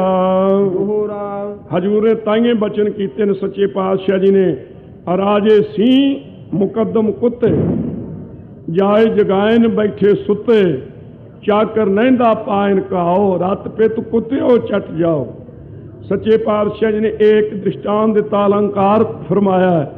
ਔਰ ਗੁਰੂ ਨਾਨਕ ਸਾਹਿਬ ਤੋਂ ਬਿਨਾਂ ਕੋਈ ਨਹੀਂ ਕਹਿ ਸਕਦਾ। ਜਦੋਂ ਤੁਰਕਾਂ ਦਾ ਰਾਜ ਹੋਵੇ, ਇਕੱਲੇ ਇਕੱਲੇ ਆਦਮੀ ਦਾ ਉਸ ਮੌਕੇ ਤੇ ਉਹਨਾਂ ਦੇ ਮੂੰਹ ਤੇ ਕਹਿਣਾ, ਉਹ ਪਾਤਸ਼ਾਹ ਤੁਸੀਂ ਸ਼ੇਰਾਂ ਵਰਗੇ ਬਣੇ ਹੋਏ ਜੀ। ਸ਼ੇਰ ਜਦੋਂ ਰੱਜ ਪੁੱਜ ਕੇ ਸੁੱਤਾ ਹੋਵੇ ਨਾ, ਫਿਰ ਜੇ ਕੋਈ ਪਸ਼ੂ ਜਾਂ ਹੋਰ ਕੋਈ ਚੀਜ਼ ਨੇੜੇ ਆਵੇ ਤੇ ਜਿਹੜੇ ਕੁੱਤੇ ਹੁੰਦੇ ਨੇ ਨਾ ਕੋਲ, ਉਹ ਜਾ ਕੇ ਉਸ ਸ਼ੇਰ ਦੇ ਕੋਲ ਭੌਂਕਦੇ ਨੇ, ਉਹਨੂੰ ਜਾ ਕੇ ਜਗਾਉਂਦੇ ਨੇ। ਉਹ ਸ਼ੇਰ ਜਾ ਕੇ ਤੇ ਪੰਜਾ ਮਾਰਦਾ ਹੈ, ਉਹ ਮਾਰ ਕੇ ਤਰਦਾ ਮਾਸ ਉਹ ਖਾ ਜਾਂਦਾ ਹੈ, ਤੇ ਬਾਕੀ ਦਾ ਪਿੱਤਾ ਤੇ ਖੂਨ ਆਦਿਕ ਮਗਰੋਂ ਕੁੱਤੇ ਚੱਟ ਜਾਂਦੇ ਨੇ। ਮਹਾਰਾਜ ਕਹਿਣ ਲੱਗੇ ਤੁਸੀਂ ਸ਼ੇਰਾਂ ਵਰਗੇ ਜੇ, ਲੋਕਾਂ ਨੂੰ ਲੁੱਟ ਖਸੁੱਟ ਕੇ, ਖਾ ਪੀ ਕੇ, ਸ਼ਰਾਬਾਂ ਪੀ ਕੇ, ਕੁਰੀਤੀਆਂ ਕਰਕੇ ਮਹਿਲਾਂ ਵਿੱਚ ਸੁੱਤੇ ਪਏ ਜੇ। ਜਦੋਂ ਕੋਈ ਮੁਕੱਦਮਾ ਆਉਂਦਾ ਹੈ, ਕੋਈ ਢੱਗ ਆਉਂਦੀ ਹੈ, ਤਾਂ ਜਿਹੜੇ ਤੁਹਾਡੇ ਨੇ ਨਾ ਮੁਕੱਦਮੇ ਦਾਇਰ ਕਰਨ ਵਾਲੇ ਥਾਣੇਦਾਰ ਤੇ ਹੋਰ ਲੋਕ, ਉਹ ਕੁੱਤਿਆਂ ਵਰਗੇ ਤੁਹਾਡੇ ਕੋਲ ਭੱਜ ਕੇ ਆਉਂਦੇ ਨੇ ਕਿ ਚੰਗੀ ਗੱਲ ਬਣੀ ਹੈ, ਤੁਸੀਂ ਉੱਠੋ ਜਾਗੋ। ਫਿਰ ਤੁਸੀਂ ਪੰਜਾ ਮਾਰ ਦਿਓ, ਕਿਹੜਾ ਚਾਕਰ ਨਹਿੰਦਾ ਪਾਇਨ ਕਾਹੋ। ਜਿਹੜੇ ਤੁਹਾਡੇ ਅੱਗੇ ਨੌਕਰ ਨੇ ਜਾਂ ਤੁਹਾਡੀਆਂ ਪੁਲਿਸਾਂ ਨੇ, ਉਹਨਾਂ ਨੂੰ ਭੇਜ ਦਿਓ, ਉਹ ਜਾ ਕੇ ਦੁੱਖ ਦਿੰਦੇ ਨੇ ਉਹਨਾਂ ਲੋਕਾਂ ਨੂੰ, ਤੇ ਉਹ ਵੱਡੀਆਂ ਮੋਟੀਆਂ ਲੈ ਕੇ ਤੁਹਾਨੂੰ ਪਹੁੰਚਾਉਂਦੇ ਨੇ। ਤੇ 2 4 10 ਰੁਪਏ ਉਹ ਜਿਹੜੇ ਆ ਕੇ ਮੁਖਬਰੀਆਂ ਕਰਨ ਵਾਲੇ ਤੇ ਤੁਹਾਨੂੰ ਦੱਸਾਂ ਪਾਉਣ ਵਾਲੇ ਨੇ ਨਾ, ਕੁੱਤਿਆਂ ਵਰਗੇ, ਉਹ ਮਗਰੋਂ ਚੱਟ ਜਾਂਦੇ ਨੇ। ਉਹ ਵੀ ਖਾਲੀ ਨਹੀਂ ਉਹਨਾਂ ਨੂੰ ਜਾਣ ਦਿੰਦੇ। ਉਹ ਤੁਹਾਡਾ ਸੁਭਾਅ ਕੁੱਤਿਆਂ ਵਰਗਾ ਬਣ ਗਿਆ। ਧੰਨ ਗੁਰੂ ਨਾਨਕ ਸਾਹਿਬ ਤੋਂ ਬਿਨਾਂ ਹੋਰ ਵੀ ਕੋਈ ਹੈ ਜਿਹੜਾ ਮੌਕੇ ਤੇ ਕਹਿ ਦੇਵੇ ਪਾਤਸ਼ਾਹ ਦੇ ਮੂੰਹ ਤੇ? ਭਲਾ ਅੱਜ ਕੱਲ੍ਹ ਬੜੇ ਬਨਾਵਟੀ ਗੁਰੂ ਬਣੇ ਫਿਰਦੇ ਨੇ। ਇੱਕ ਸ਼ਹਿਰ ਦੇ ਵਿੱਚ, ਕਈ ਪਿੰਡਾਂ ਵਿੱਚ, ਇਲਾਕਿਆਂ ਵਿੱਚ ਬੜੇ ਗੁਰੂ ਅੱਜ ਹੇੜਾਂ ਦੀਆਂ ਹੇੜਾਂ ਤੁਰੀਆਂ ਫਿਰਦੀਆਂ ਨੇ, ਵੱਗਾਂ ਦੇ ਵੱਗ ਗੁਰੂਆਂ ਦੇ। ਪਰ ਜੇ ਵੇਖੀਏ ਗੁਰੂ ਕੇ ਪਿਆਰਿਓ, ਕੋਈ ਐਸਾ ਹੈ ਜਿਹੜਾ ਕਿਸੇ ਵਜ਼ੀਰ ਦੇ ਸਾਹਮਣੇ ਕਹਿ ਦੇਵੇ, ਜਿਹੜਾ ਕੁਰੀਤੀ ਕਰਨ ਵਾਲਾ ਵਜ਼ੀਰ ਹੈ, ਕਿ ਤੇਰਾ ਇਹੋ ਜਿਹਾ ਸੁਭਾਅ ਹੈ? ਵੇਖੀਏ ਭਲਾ ਕਿਸੇ ਨੂੰ ਕੋਈ ਗੱਲ ਕਹਿੰਦੇ ਨੂੰ, ਕਦੇ ਵੀ ਨਹੀਂ ਕਹਿ ਸਕੇਗਾ। ਧੰਨ ਗੁਰੂ ਨਾਨਕ ਸਾਹਿਬ ਹੀ ਕਹਿ ਸਕਦੇ ਨੇ, ਓਏ ਬਾਬਰ, ਤੂੰ ਬਾਬਰ ਨਹੀਂ, ਤੂੰ ਜਾਬਰ ਹੈ, ਤੇਰੇ ਬੰਦਿਆਂ ਵਾਲੇ ਕੰਮ ਨਹੀਂ, ਤੂੰ ਦਰਿੰਦਾ ਹੈ, ਖਿਆਲ ਕਰ ਕੁਛ, ਕਿਉਂ ਇੰਨਾ ਪਾਪ ਕਰਨ ਲੱਗਾ ਹੈ। ਇਹ ਧੰਨ ਗੁਰੂ ਨਾਨਕ ਸਾਹਿਬ ਸੱਚੇ ਪਾਤਸ਼ਾਹ ਕਹਿ ਸਕਦੇ ਆ। ਝੂਠਿਆਂ ਲੋਕਾਂ ਵਿਚਾਰਿਆਂ ਨੇ, ਜਿਨ੍ਹਾਂ ਨੇ ਉਹਨਾਂ ਦੇ ਤਰਸ ਤੇ ਜਿਉਣਾ ਹੈ, ਉਹਨਾਂ ਦੇ ਤਰਸ ਤੇ ਲੋਕਾਂ ਨੂੰ ਠੱਗਣਾ ਹੈ, ਉਹ ਨਹੀਂ ਕਦੇ ਵੀ ਉਹਨਾਂ ਨੂੰ ਉਲਟ ਕੇ ਕਹਿ ਸਕਣਗੇ। ਇਹ ਹਾਲਤ ਉਸ ਮੌਕੇ ਤੇ ਹੋ ਰਹੀ ਸੀ। ਭਇਓ ਭਾਰ ਧਰ ਪਰ ਅਧਿਕ। ਸੋ ਇਸ ਪ੍ਰਕਾਰ ਧਰਤੀ ਦੇ ਉੱਪਰ ਬੜਾ ਭਾਰੀ ਭਾਰ ਪਾਪਾਂ ਦਾ ਹੋ ਗਿਆ। ਧਰਮ ਧਰਤ ਨਹਿ ਧੀਰ। ਧਰਮ ਧੀਰਜ ਨਹੀਂ ਸੀ ਧਾਰਦਾ। ਜਿਹੜਾ ਧਰਮ ਸੀ ਬੜਾ ਭਾਰੀ ਕਮਜ਼ੋਰਾ ਹੋ ਚੁੱਕਾ ਸੀ ਉਸ ਮੌਕੇ, ਭਾਉ ਭਗਤ ਨਹਿ ਜਗਤ ਮੇ। ਕਿਉਂਕਿ ਸੰਸਾਰ ਦੇ ਵਿੱਚ ਪ੍ਰੇਮਾ ਭਗਤੀ ਰਹੀ ਨਹੀਂ ਸੀ। ਭਈ ਭੈ ਭੀ ਬਿਗਲ ਭਈ ਭੈ ਭੀਰ। ਵਿਆਕੁਲ ਹੋ ਕਰਕੇ ਧਰਤੀ ਜਿਹੜੀ ਸੀ ਬੜੀ ਭਾਰੀ ਡਰ ਦੇ ਸਹਿਤ ਹੋ ਗਈ। ਅੱਜ ਫਿਰ ਕਿਤੇ ਪ੍ਰੇਮਾ ਭਗਤੀ ਖੰਭ ਲਾ ਕੇ ਤਾਂ ਨਹੀਂ ਉੱਡ ਰਹੀ। ਗੁਰੂ ਨਾਨਕ ਸਾਹਿਬ ਦੇ ਸਿੱਖਿਆ ਜੇ ਤੈਨੂੰ ਪੁੱਛ ਲੈਣ ਅੱਜ ਗੁਰੂ ਨਾਨਕ ਸਾਹਿਬ, ਤੂੰ ਤੜਕੇ ਅੰਮ੍ਰਿਤ ਵੇਲੇ ਉੱਠਦਾ, ਇਸ਼ਨਾਨ ਕਰਦਾ ਹੁੰਦਾ, 5 ਬਾਣੀਆਂ ਜ਼ਰੂਰ ਪੜ੍ਹਦਾ ਹੋਵੇਂਗਾ, ਵਾਹਿਗੁਰੂ ਮੰਤਰ ਦੇ ਸਿਮਰਨ ਦੇ ਵਿੱਚ ਕਿੰਨਾ ਚਿਰ ਚਿੱਤ ਜੋੜਦਾ ਹੈ, ਮੂਲ ਮੰਤਰ ਦਾ ਕਿੰਨਾ ਰਸ ਲੈਂਦਾ ਹੈ, ਧਰਮ ਦੀ ਕਿਰਤ ਕਰਦਾ ਹੁੰਦਾ, ਝੂਠ ਤਾਂ ਨਹੀਂ ਬੋਲਦਾ, ਫਿਰ ਤੂੰ ਦਸਵੰਧ ਵਿੱਚੋਂ ਕੱਢਦਾ ਹੈ, ਸ਼ਾਮ ਦੇ ਮੌਕੇ ਰਹਿ ਰਾਸ ਤੇ ਰਾਤ ਨੂੰ ਕੀਰਤਨ ਸੋਹਿਲਾ ਪੜ੍ਹ ਕੇ ਹੀ ਸੌਂਦਾ ਹੋਵੇਗਾ। ਜੇ ਕਿਤੇ ਗੁਰੂ ਨਾਨਕ ਸਾਹਿਬ ਜੀ ਉਹ ਪੁੱਛ ਲੈਣ ਤਾਂ ਆਪਣੀ ਕੀ ਹਾਲਤ ਹੋਵੇ, ਕਿਵੇਂ ਸ਼ਰਮਿੰਦੇ ਹੋਵਾਂਗੇ ਕਿ ਕੀ ਦਸਾਂ ਹੀ ਪਾਤਸ਼ਾਹੀਆਂ ਦੀ ਆਤਮਿਕ ਜੋਤ ਗੁਰੂ ਗ੍ਰੰਥ ਸਾਹਿਬ ਜੀ ਨਹੀਂ, ਸਤਿਗੁਰੂ ਸੱਚੇ ਪਾਤਸ਼ਾਹ ਨੇ ਸਾਡੇ ਪਾਸੋਂ ਹਰ ਰੋਜ਼ ਪੁੱਛ ਰਿਹਾ। ਖਿਆਲ ਕਰਨਾ ਚਾਹੀਦਾ ਹੈ ਅੱਜ ਫਿਰ ਕਿਤੇ ਗੁਰਸਿੱਖ ਕਹਾਉਂਦਾ ਹੋਇਆ ਵੀ ਪ੍ਰੇਮਾ ਭਗਤੀ ਤੋਂ ਵਾਂਝਾ ਨਾ ਹੋ ਜਾਂਦਾ ਹੋਵੇ। ਉਸ ਮੌਕੇ ਤੇ ਇਹੋ ਜਿਹੇ ਲੋਕ ਬਣ ਚੁੱਕੇ ਸਨ। ਏਕ ਓੰਕਾਰ ਆਰਾਧਨ ਕੀਨਾ। ਧਰਤੀ ਨੇ ਇੱਕ ਓੰਕਾਰ ਵਾਹਿਗੁਰੂ ਨੂੰ ਚੇਤੇ ਕੀਤਾ। ਭਗਤ ਬੇਨਤੀ ਭਈ ਅਧੀਨਾ। ਬਹੁਤ ਅਧੀਨ ਹੋ ਕਰਕੇ ਕਲਮਲ ਹੋਈ ਮੇਦਨੀ ਅਰਦਾਸ ਕਰੇ ਲਿਵ ਲਾਏ। ਲਿਵ ਲਾ ਕੇ ਧਿਆਨ ਜੋੜ ਕੇ ਅਰਦਾਸ ਕੀਤੀ ਸੀ। ਉਸ ਮੌਕੇ ਤੇ ਧਰਤੀ ਨੇ ਪਰਮੇਸ਼ਰ ਪਰ ਪੁਰਖ ਪੁਰਾਤਨ। हे ਪਰਮੇਸ਼ਰ ਤੂੰ ਬੜਾ ਭਾਰੀ ਜੋ ਐਸਾ ਹੈ। ਪਰਮ ਪਰਾਵਰ ਨਾਥ ਸਨਾਤਨ। ਇਹ ਸਾਰੇ ਪਰਮੇਸ਼ਰ ਦੇ ਗੁਣ ਕਹਿ ਕਰਕੇ ਬੇਨਤੀ ਕੀਤੀ ਪਰਮੇਸ਼ਰ ਦੇ ਚਰਨਾਂ ਦੇ ਵਿੱਚ ਕਿ ਕਲਮਲ ਕਲ ਕੇ ਕਾਲ ਬਿਥਾਰਾ। ਕਲ ਯੁਗ ਦੇ ਸਮੇਂ ਨੇ ਬੜੇ ਭਾਰੀ ਆਪਣੇ ਪਾਪ ਹੀ ਫੈਲਾ ਦਿੱਤੇ ਹਨ। ਮੈਂ ਭਾਰ ਨਾ ਜਾਏ ਸੰਭਾਲ। ਹੁਣ ਨਹੀਂ ਮੇਰੇ ਪਾਸੋਂ ਭਾਰ ਚੱਕਿਆ ਜਾਂਦਾ, ਪਾਪਾਂ ਦਾ ਭਾਰ ਬਹੁਤਾ ਹੋ ਗਿਆ, ਮੈਂ ਤਾਂ ਨਿਗਰਦੀ ਹੋਈ ਨਰਕਾਂ ਨੂੰ ਜਾ ਰਹੀ ਹਾਂ। ਅਤ ਦੁਸ਼ਟਰੇ ਦੁਖ ਵੇਲਾ ਭਇਓ। ਮੇਰੇ ਤੇ ਬੜਾ ਭਾਰੀ ਉਖਿਆਈ ਵਾਲਾ ਵੇਲਾ ਆ ਗਿਆ ਹੈ। ਪਰਮੇਸ਼ਰ ਮੇਰੇ ਤੇ ਤਰਸ ਕਰ। ਬਿਨ ਅਵਲੰਬ ਜਾਤ ਨਹਿ ਰਹਿਓ। ਹੁਣ ਬਿਨਾ ਨਾਮ ਦੇ ਆਸਰੇ ਤੋਂ, ਧਰਮ ਦੇ ਆਸਰੇ ਤੋਂ ਬਿਨਾ ਮੇਰੇ ਪਾਸੋਂ ਰਿਹਾ ਨਹੀਂ ਜਾ ਸਕਦਾ। ਥੰਮੈ ਕੋਇ ਨਾ ਸਾਧ ਬਿਨ, ਸਾਧ ਨਾ ਦਿਸੈ ਜਗ ਵਿੱਚ ਕੋਆ। ਦੋਹਰਾ ਸਤਜੁਗ ਮੈਂ ਚਾਰੋਂ ਚਰਨ। ਸਤਜੁਗ ਦੇ ਵਿੱਚ ਧਰਮ ਦੇ 4 ਚਰਨ ਸਨ, 4 ਪੈਰ ਸਨ, 7 ਤਪ ਸੌਚ ਤੇ ਦਾਨ। ਰੇਤੇ 3 ਰਹਾਏ। ਰੇਤੇ ਦੇ ਵਿੱਚ 3 ਰਹਿ ਗਏ। ਸੋ ਜਿਹੜਾ ਇਸ ਪ੍ਰਕਾਰ ਸੱਚ ਸੀ ਉਹ ਲੋਕੀ ਬੋਲਣੋਂ ਹਟ ਗਏ। ਦੁਆਪਰ ਮੈਂ 2 ਰਹੇ। ਦੁਆਪਰ ਦੇ ਵਿੱਚ 2 ਪੈਰ ਕੇਵਲ ਰਹਿ ਗਏ। ਕਲ 1 ਚਰਨ ਤੇ ਕਲ ਯੁਗ ਦੇ ਵਿੱਚ ਇੱਕੋ ਇੱਕ ਚਰਨ ਹੈ ਕੇਵਲ ਦਾਨ ਦਾ, ਇੱਕੋ ਇੱਕ ਰਹਿ ਗਿਆ। ਬਾਕੀ ਲੋਕਾਂ ਨੇ ਪਵਿੱਤਰਤਾ ਵੀ ਛੱਡ ਦਿੱਤੀ। ਲੋਕੀ ਅੱਗੇ ਪਸ਼ੂਆਂ ਨੂੰ ਇੱਕ ਖੁਰਲੀ ਵਿੱਚ ਪੱਠੇ ਪਾਉਂਦੇ ਸੀ ਤੇ ਪਸ਼ੂ ਖਲੋ ਕੇ ਖਾਂਦੇ ਸੀ। ਅੱਜ ਮਨੁੱਖ ਵੀ ਤਕਰੀਬਨ ਬਹੁਤੀ ਤਰੱਕੀ ਕਰਕੇ ਤੇ ਉਹੋ ਜਿਹਾ ਬਣਨ ਲੱਗਾ ਹੈ। ਨਹੀਂ ਪੈਰਾਂ ਤੋਂ ਜੁੱਤੀ ਲਾਉਣੀ, ਨਹੀਂ ਬੂਟ ਲਾਉਣੇ, ਇੱਕੇ ਥਾਂ ਤੇ ਖਲੋ ਕੇ ਇੱਕੇ ਥਾਂ ਹੀ ਸਭ ਕੁਝ ਰੱਖ ਲਿਆ, ਮੂੰਹ 'ਚ ਪਾ ਕੇ ਖੜੇ ਖੜੋਤੀ ਉਸੇ ਤਰ੍ਹਾਂ ਖਾਈ ਗਏ ਇੱਕੇ ਥਾਂ ਤੋਂ। ਸਿਗਟਾਂ ਵਾਲਾ ਵੀ ਉੱਥੇ, ਦੂਜਾ ਵੀ ਉੱਥੇ, ਤੀਜਾ ਵੀ ਉੱਥੇ। ਬੜੀ ਤਰੱਕੀ ਕਰ ਗਿਆ ਸਿੱਖ ਅੱਜ ਕੱਲ੍ਹ ਦਾ। ਲੋਕੀ ਚਲੇ ਗਏ ਨੇ ਚੰਦਰਮਾ ਤੋਂ ਵੀ ਉਤਾਂ ਨੂੰ, ਤੇ ਸਿੱਖ ਅਸਲੋਂ ਠਾਹ ਨੂੰ ਚਲਾ ਗਿਆ। ਵਿਚਾਰ ਲਵੇ ਮੈਂ ਮਨੁੱਖ ਤੋਂ ਕੀ ਬਣ ਗਿਆ ਹਾਂ। ਇਹ ਜਿਹੜਾ ਗੁਣ ਸੀ ਬੜਾ ਭਾਰੀ ਪਵਿੱਤਰਤਾ ਵਾਲਾ, ਸੌਚ ਵਾਲਾ, ਇਹ ਅੱਜ ਛੱਡ ਦਿੱਤਾ ਹੈ। ਕਿਉ ਪਈ ਕਲਮਲ ਮੈਂ ਆਇਓ ਕਲ ਕਾਲਾ। ਕਲ ਯੁਗ ਦਾ ਬੜਾ ਭਾਰੀ ਇਹ ਪਾਪ ਰੂਪ ਸਮਾਂ ਆ ਗਿਆ। ਭਇਓ ਦੁਜਾਂ ਤੇ ਭਾਰ ਬਿਸਾਲਾ। ਇਸ ਵਾਸਤੇ ਭਾਰੀ ਭਾਰ ਹੋ ਗਿਆ। ਧਰਤੀ ਕਹਿਣ ਲੱਗੀ ਇੱਕ ਚਰਨ ਤੇ ਟਿਕਾ ਨਾ ਜਾਏ। ਇੱਕ ਚਰਨ ਦੇ ਭਾਰ ਮੈਥੋਂ ਨਹੀਂ ਟਿਕਿਆ ਜਾ ਸਕਦਾ। ਬਿਨ ਅਵਲੰਬ ਨਾ ਥਿਰਤਾ ਪਾਈ। ਬਿਨਾ ਆਸਰੇ ਤੋਂ ਮੈਂ ਟਿਕਾ ਕਿਵੇਂ ਪਾ ਲਵਾਂ। ਇੱਕ ਓੰਕਾਰ ਬਿਨੈ ਸੁਣ ਲੀਜੈ। ਇੱਕ ਓੰਕਾਰ ਵਾਹਿਗੁਰੂ ਮੇਰੀ ਬੇਨਤੀ ਸੁਣ ਲੈ। ਫਿਰ ਹੋਵੋ ਕੋ ਅਵਲੰਬ ਦੀਜੈ। ਮੈਨੂੰ ਕੋਈ ਆਸਰਾ ਦੇ ਜਿਸ ਕਰਕੇ ਮੈਂ ਇਸ ਤੋਂ ਮੈਂ ਟਿਕ ਸਕਾਂ। ਜੋਤੀ ਰੂਪੇ ਆਤਰੀ ਬਾਣੀ। ਜੋਤੀ ਸਰੂਪ ਵਾਹਿਗੁਰੂ ਪਰਮੇਸ਼ਰ ਨੇ ਬੜੀ ਭਾਰੀ ਇਸ ਦੀ ਦੁਖਦਾਇਕ ਜਿਹੜੀ ਬੇਨਤੀ ਸੀ। ਸੁਣਤ ਵਿਚਾਰ ਕੀਨ ਸੁਖਦਾਨੀ। ਸੁਣ ਕਰਕੇ ਸੁਖਾਂ ਦੇ ਦਾਤੇ ਵਾਹਿਗੁਰੂ ਨੇ ਮਨ ਵਿੱਚ ਇਹ ਵਿਚਾਰ ਕੀਤੇ। ਇਸ ਕਾਰਜ ਕੋ ਬਹੁਤ ਪਠਾਏ। ਇਸ ਕਾਰਜ ਨੂੰ ਕਰਨ ਵਾਸਤੇ ਅਸੀਂ ਬੜੇ ਭੇਜੇ ਨੇ। 23 ਅਵਤਾਰ ਵਿਸ਼ਨੂੰ ਦੇ, 11 ਅਵਤਾਰ ਸ਼ਿਵ ਜੀ ਦੇ ਤੇ 7 ਅਵਤਾਰ ਬ੍ਰਹਮਾ ਦੇ। ਪਰ ਸਭ ਆਪਣੀ ਆਪਣੀ ਉਰਜਾਨਾ, ਪਾਰ ਬ੍ਰਹਮ ਕਾਹੂ ਨਾ ਪਛਾਨਾ। ਆਪਣੀ ਆਪਣੀ ਪਰਤ ਸੋਭ ਭੀ, ਤਾਂ ਕਿ ਬਾਤ ਬਿਸਰ ਜਾਤੀ ਭੀ। ਅਕਾਲ ਪੁਰਖ ਦੀ ਗੱਲ ਹੀ ਭੁੱਲ ਗਈ। ਆਪੋ ਆਪਣੀ ਪੂਜਾ ਵਿੱਚ ਸਾਰਿਆਂ ਨੇ ਲਾ ਲਿਆ। ਪਰਮੇਸ਼ਰ ਤੱਕ ਕਿਸੇ ਨੇ ਵੀ ਨਾ ਪਹੁੰਚਾਇਆ। ਜਾਏ ਤਹਾਂ ਨਿਜ ਪੰਥ ਚਲਾਏ, ਜਾ ਕੇ ਆਪੋ ਆਪਣੇ ਪੰਥ ਚਲਾ ਲਏ ਲੋਕਾਂ ਨੇ। ਵਿਸਰੇ ਜਾਂ ਕਾਰਜ ਤਹਿ ਗਏ, ਜਿਸ ਕਾਰਜ ਵਾਸਤੇ ਇੱਥੇ ਆਏ ਸੀ ਉਸ ਨੂੰ ਭੁੱਲ ਹੀ ਗਏ। ਆਪਣੇ ਆਪਣੇ ਮਤ ਠਹਿਰਾਏ, ਆਪੋ ਆਪਣੇ ਮਤ ਸਾਰਿਆਂ ਨੇ ਬਣਾ ਲਏ। ਕਿਨਹੋ ਨਾ ਮਹਿਮਾ ਨਾਮ ਬਿਥਾਰੀ, ਨਾਮ ਦੀ ਮਹਿਮਾ ਕਿਸੇ ਨੇ ਵੀ ਨਹੀਂ ਫਲਾਉਣਾ ਕੀਤੀ। ਜਿਵੇਂ ਗੁਰੂ ਨਾਨਕ ਸਾਹਿਬ ਜੀ ਨੇ ਕਿਹਾ ਹੈ ਕਿ ਅਬ ਕਲੂ ਆਇਓ ਰੇ ਇੱਕ ਨਾਮ ਬੋਵੋ ਬੋਵੋ, ਅਨਰੂਤ ਨਾਹੀ ਮਤ ਭਰਮ ਭੂਲੋ ਭੂਲੋ।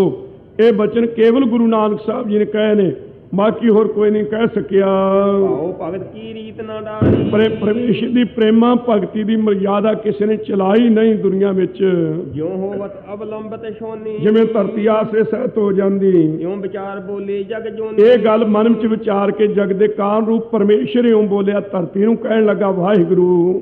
ਨਾਮ ਕੀਰਤਨ ਬਿਥਰਾਓ ਜਬ ਹੀ, ਜਦੋਂ ਮੈਂ ਜਾ ਕਰਕੇ ਨਾਮ ਤੇ ਗੁਰੂ ਕੀ ਬਾਣੀ ਦਾ ਕੀਰਤਨ ਫੈਲਾਵਾਂਗਾ ਨਾ ਦੁਨੀਆ ਵਿੱਚ, ਕੁਝ ਅਵਲੰਬ ਹੋਏ ਹੈ ਤਬ ਹੀ, ਧਰਤੀ ਤਾਂ ਤੈਨੂੰ ਆਸਰਾ ਮਿਲੇਗਾ। ਕੀਰਤਨ ਤੇ ਗੁਰੂ ਕੇ ਨਾਮ ਬਾਣੀ ਤੋਂ ਬਿਨਾਂ ਤੈਨੂੰ ਆਸਰਾ ਨਹੀਂ ਮਿਲਣਾ।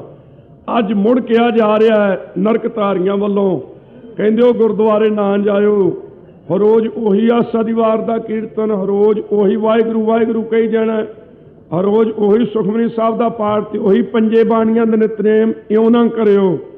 ਉਹਨਾਂ ਨੇ ਪੁੱਛ ਕੇ ਵੇਖਿਓ ਭਲਿਓ ਮਾਨਸੋ, ਸਰੀਰ ਨੂੰ ਕਾਇਮ ਰੱਖਣ ਵਾਸਤੇ ਦੁਨਿਆਵੀ ਖੁਰਾਕ ਹੈ ਤੇ ਆਤਮਿਕ ਖੁਰਾਕ ਹੈ ਪਰਮੇਸ਼ਰ ਦਾ ਨਾਮ।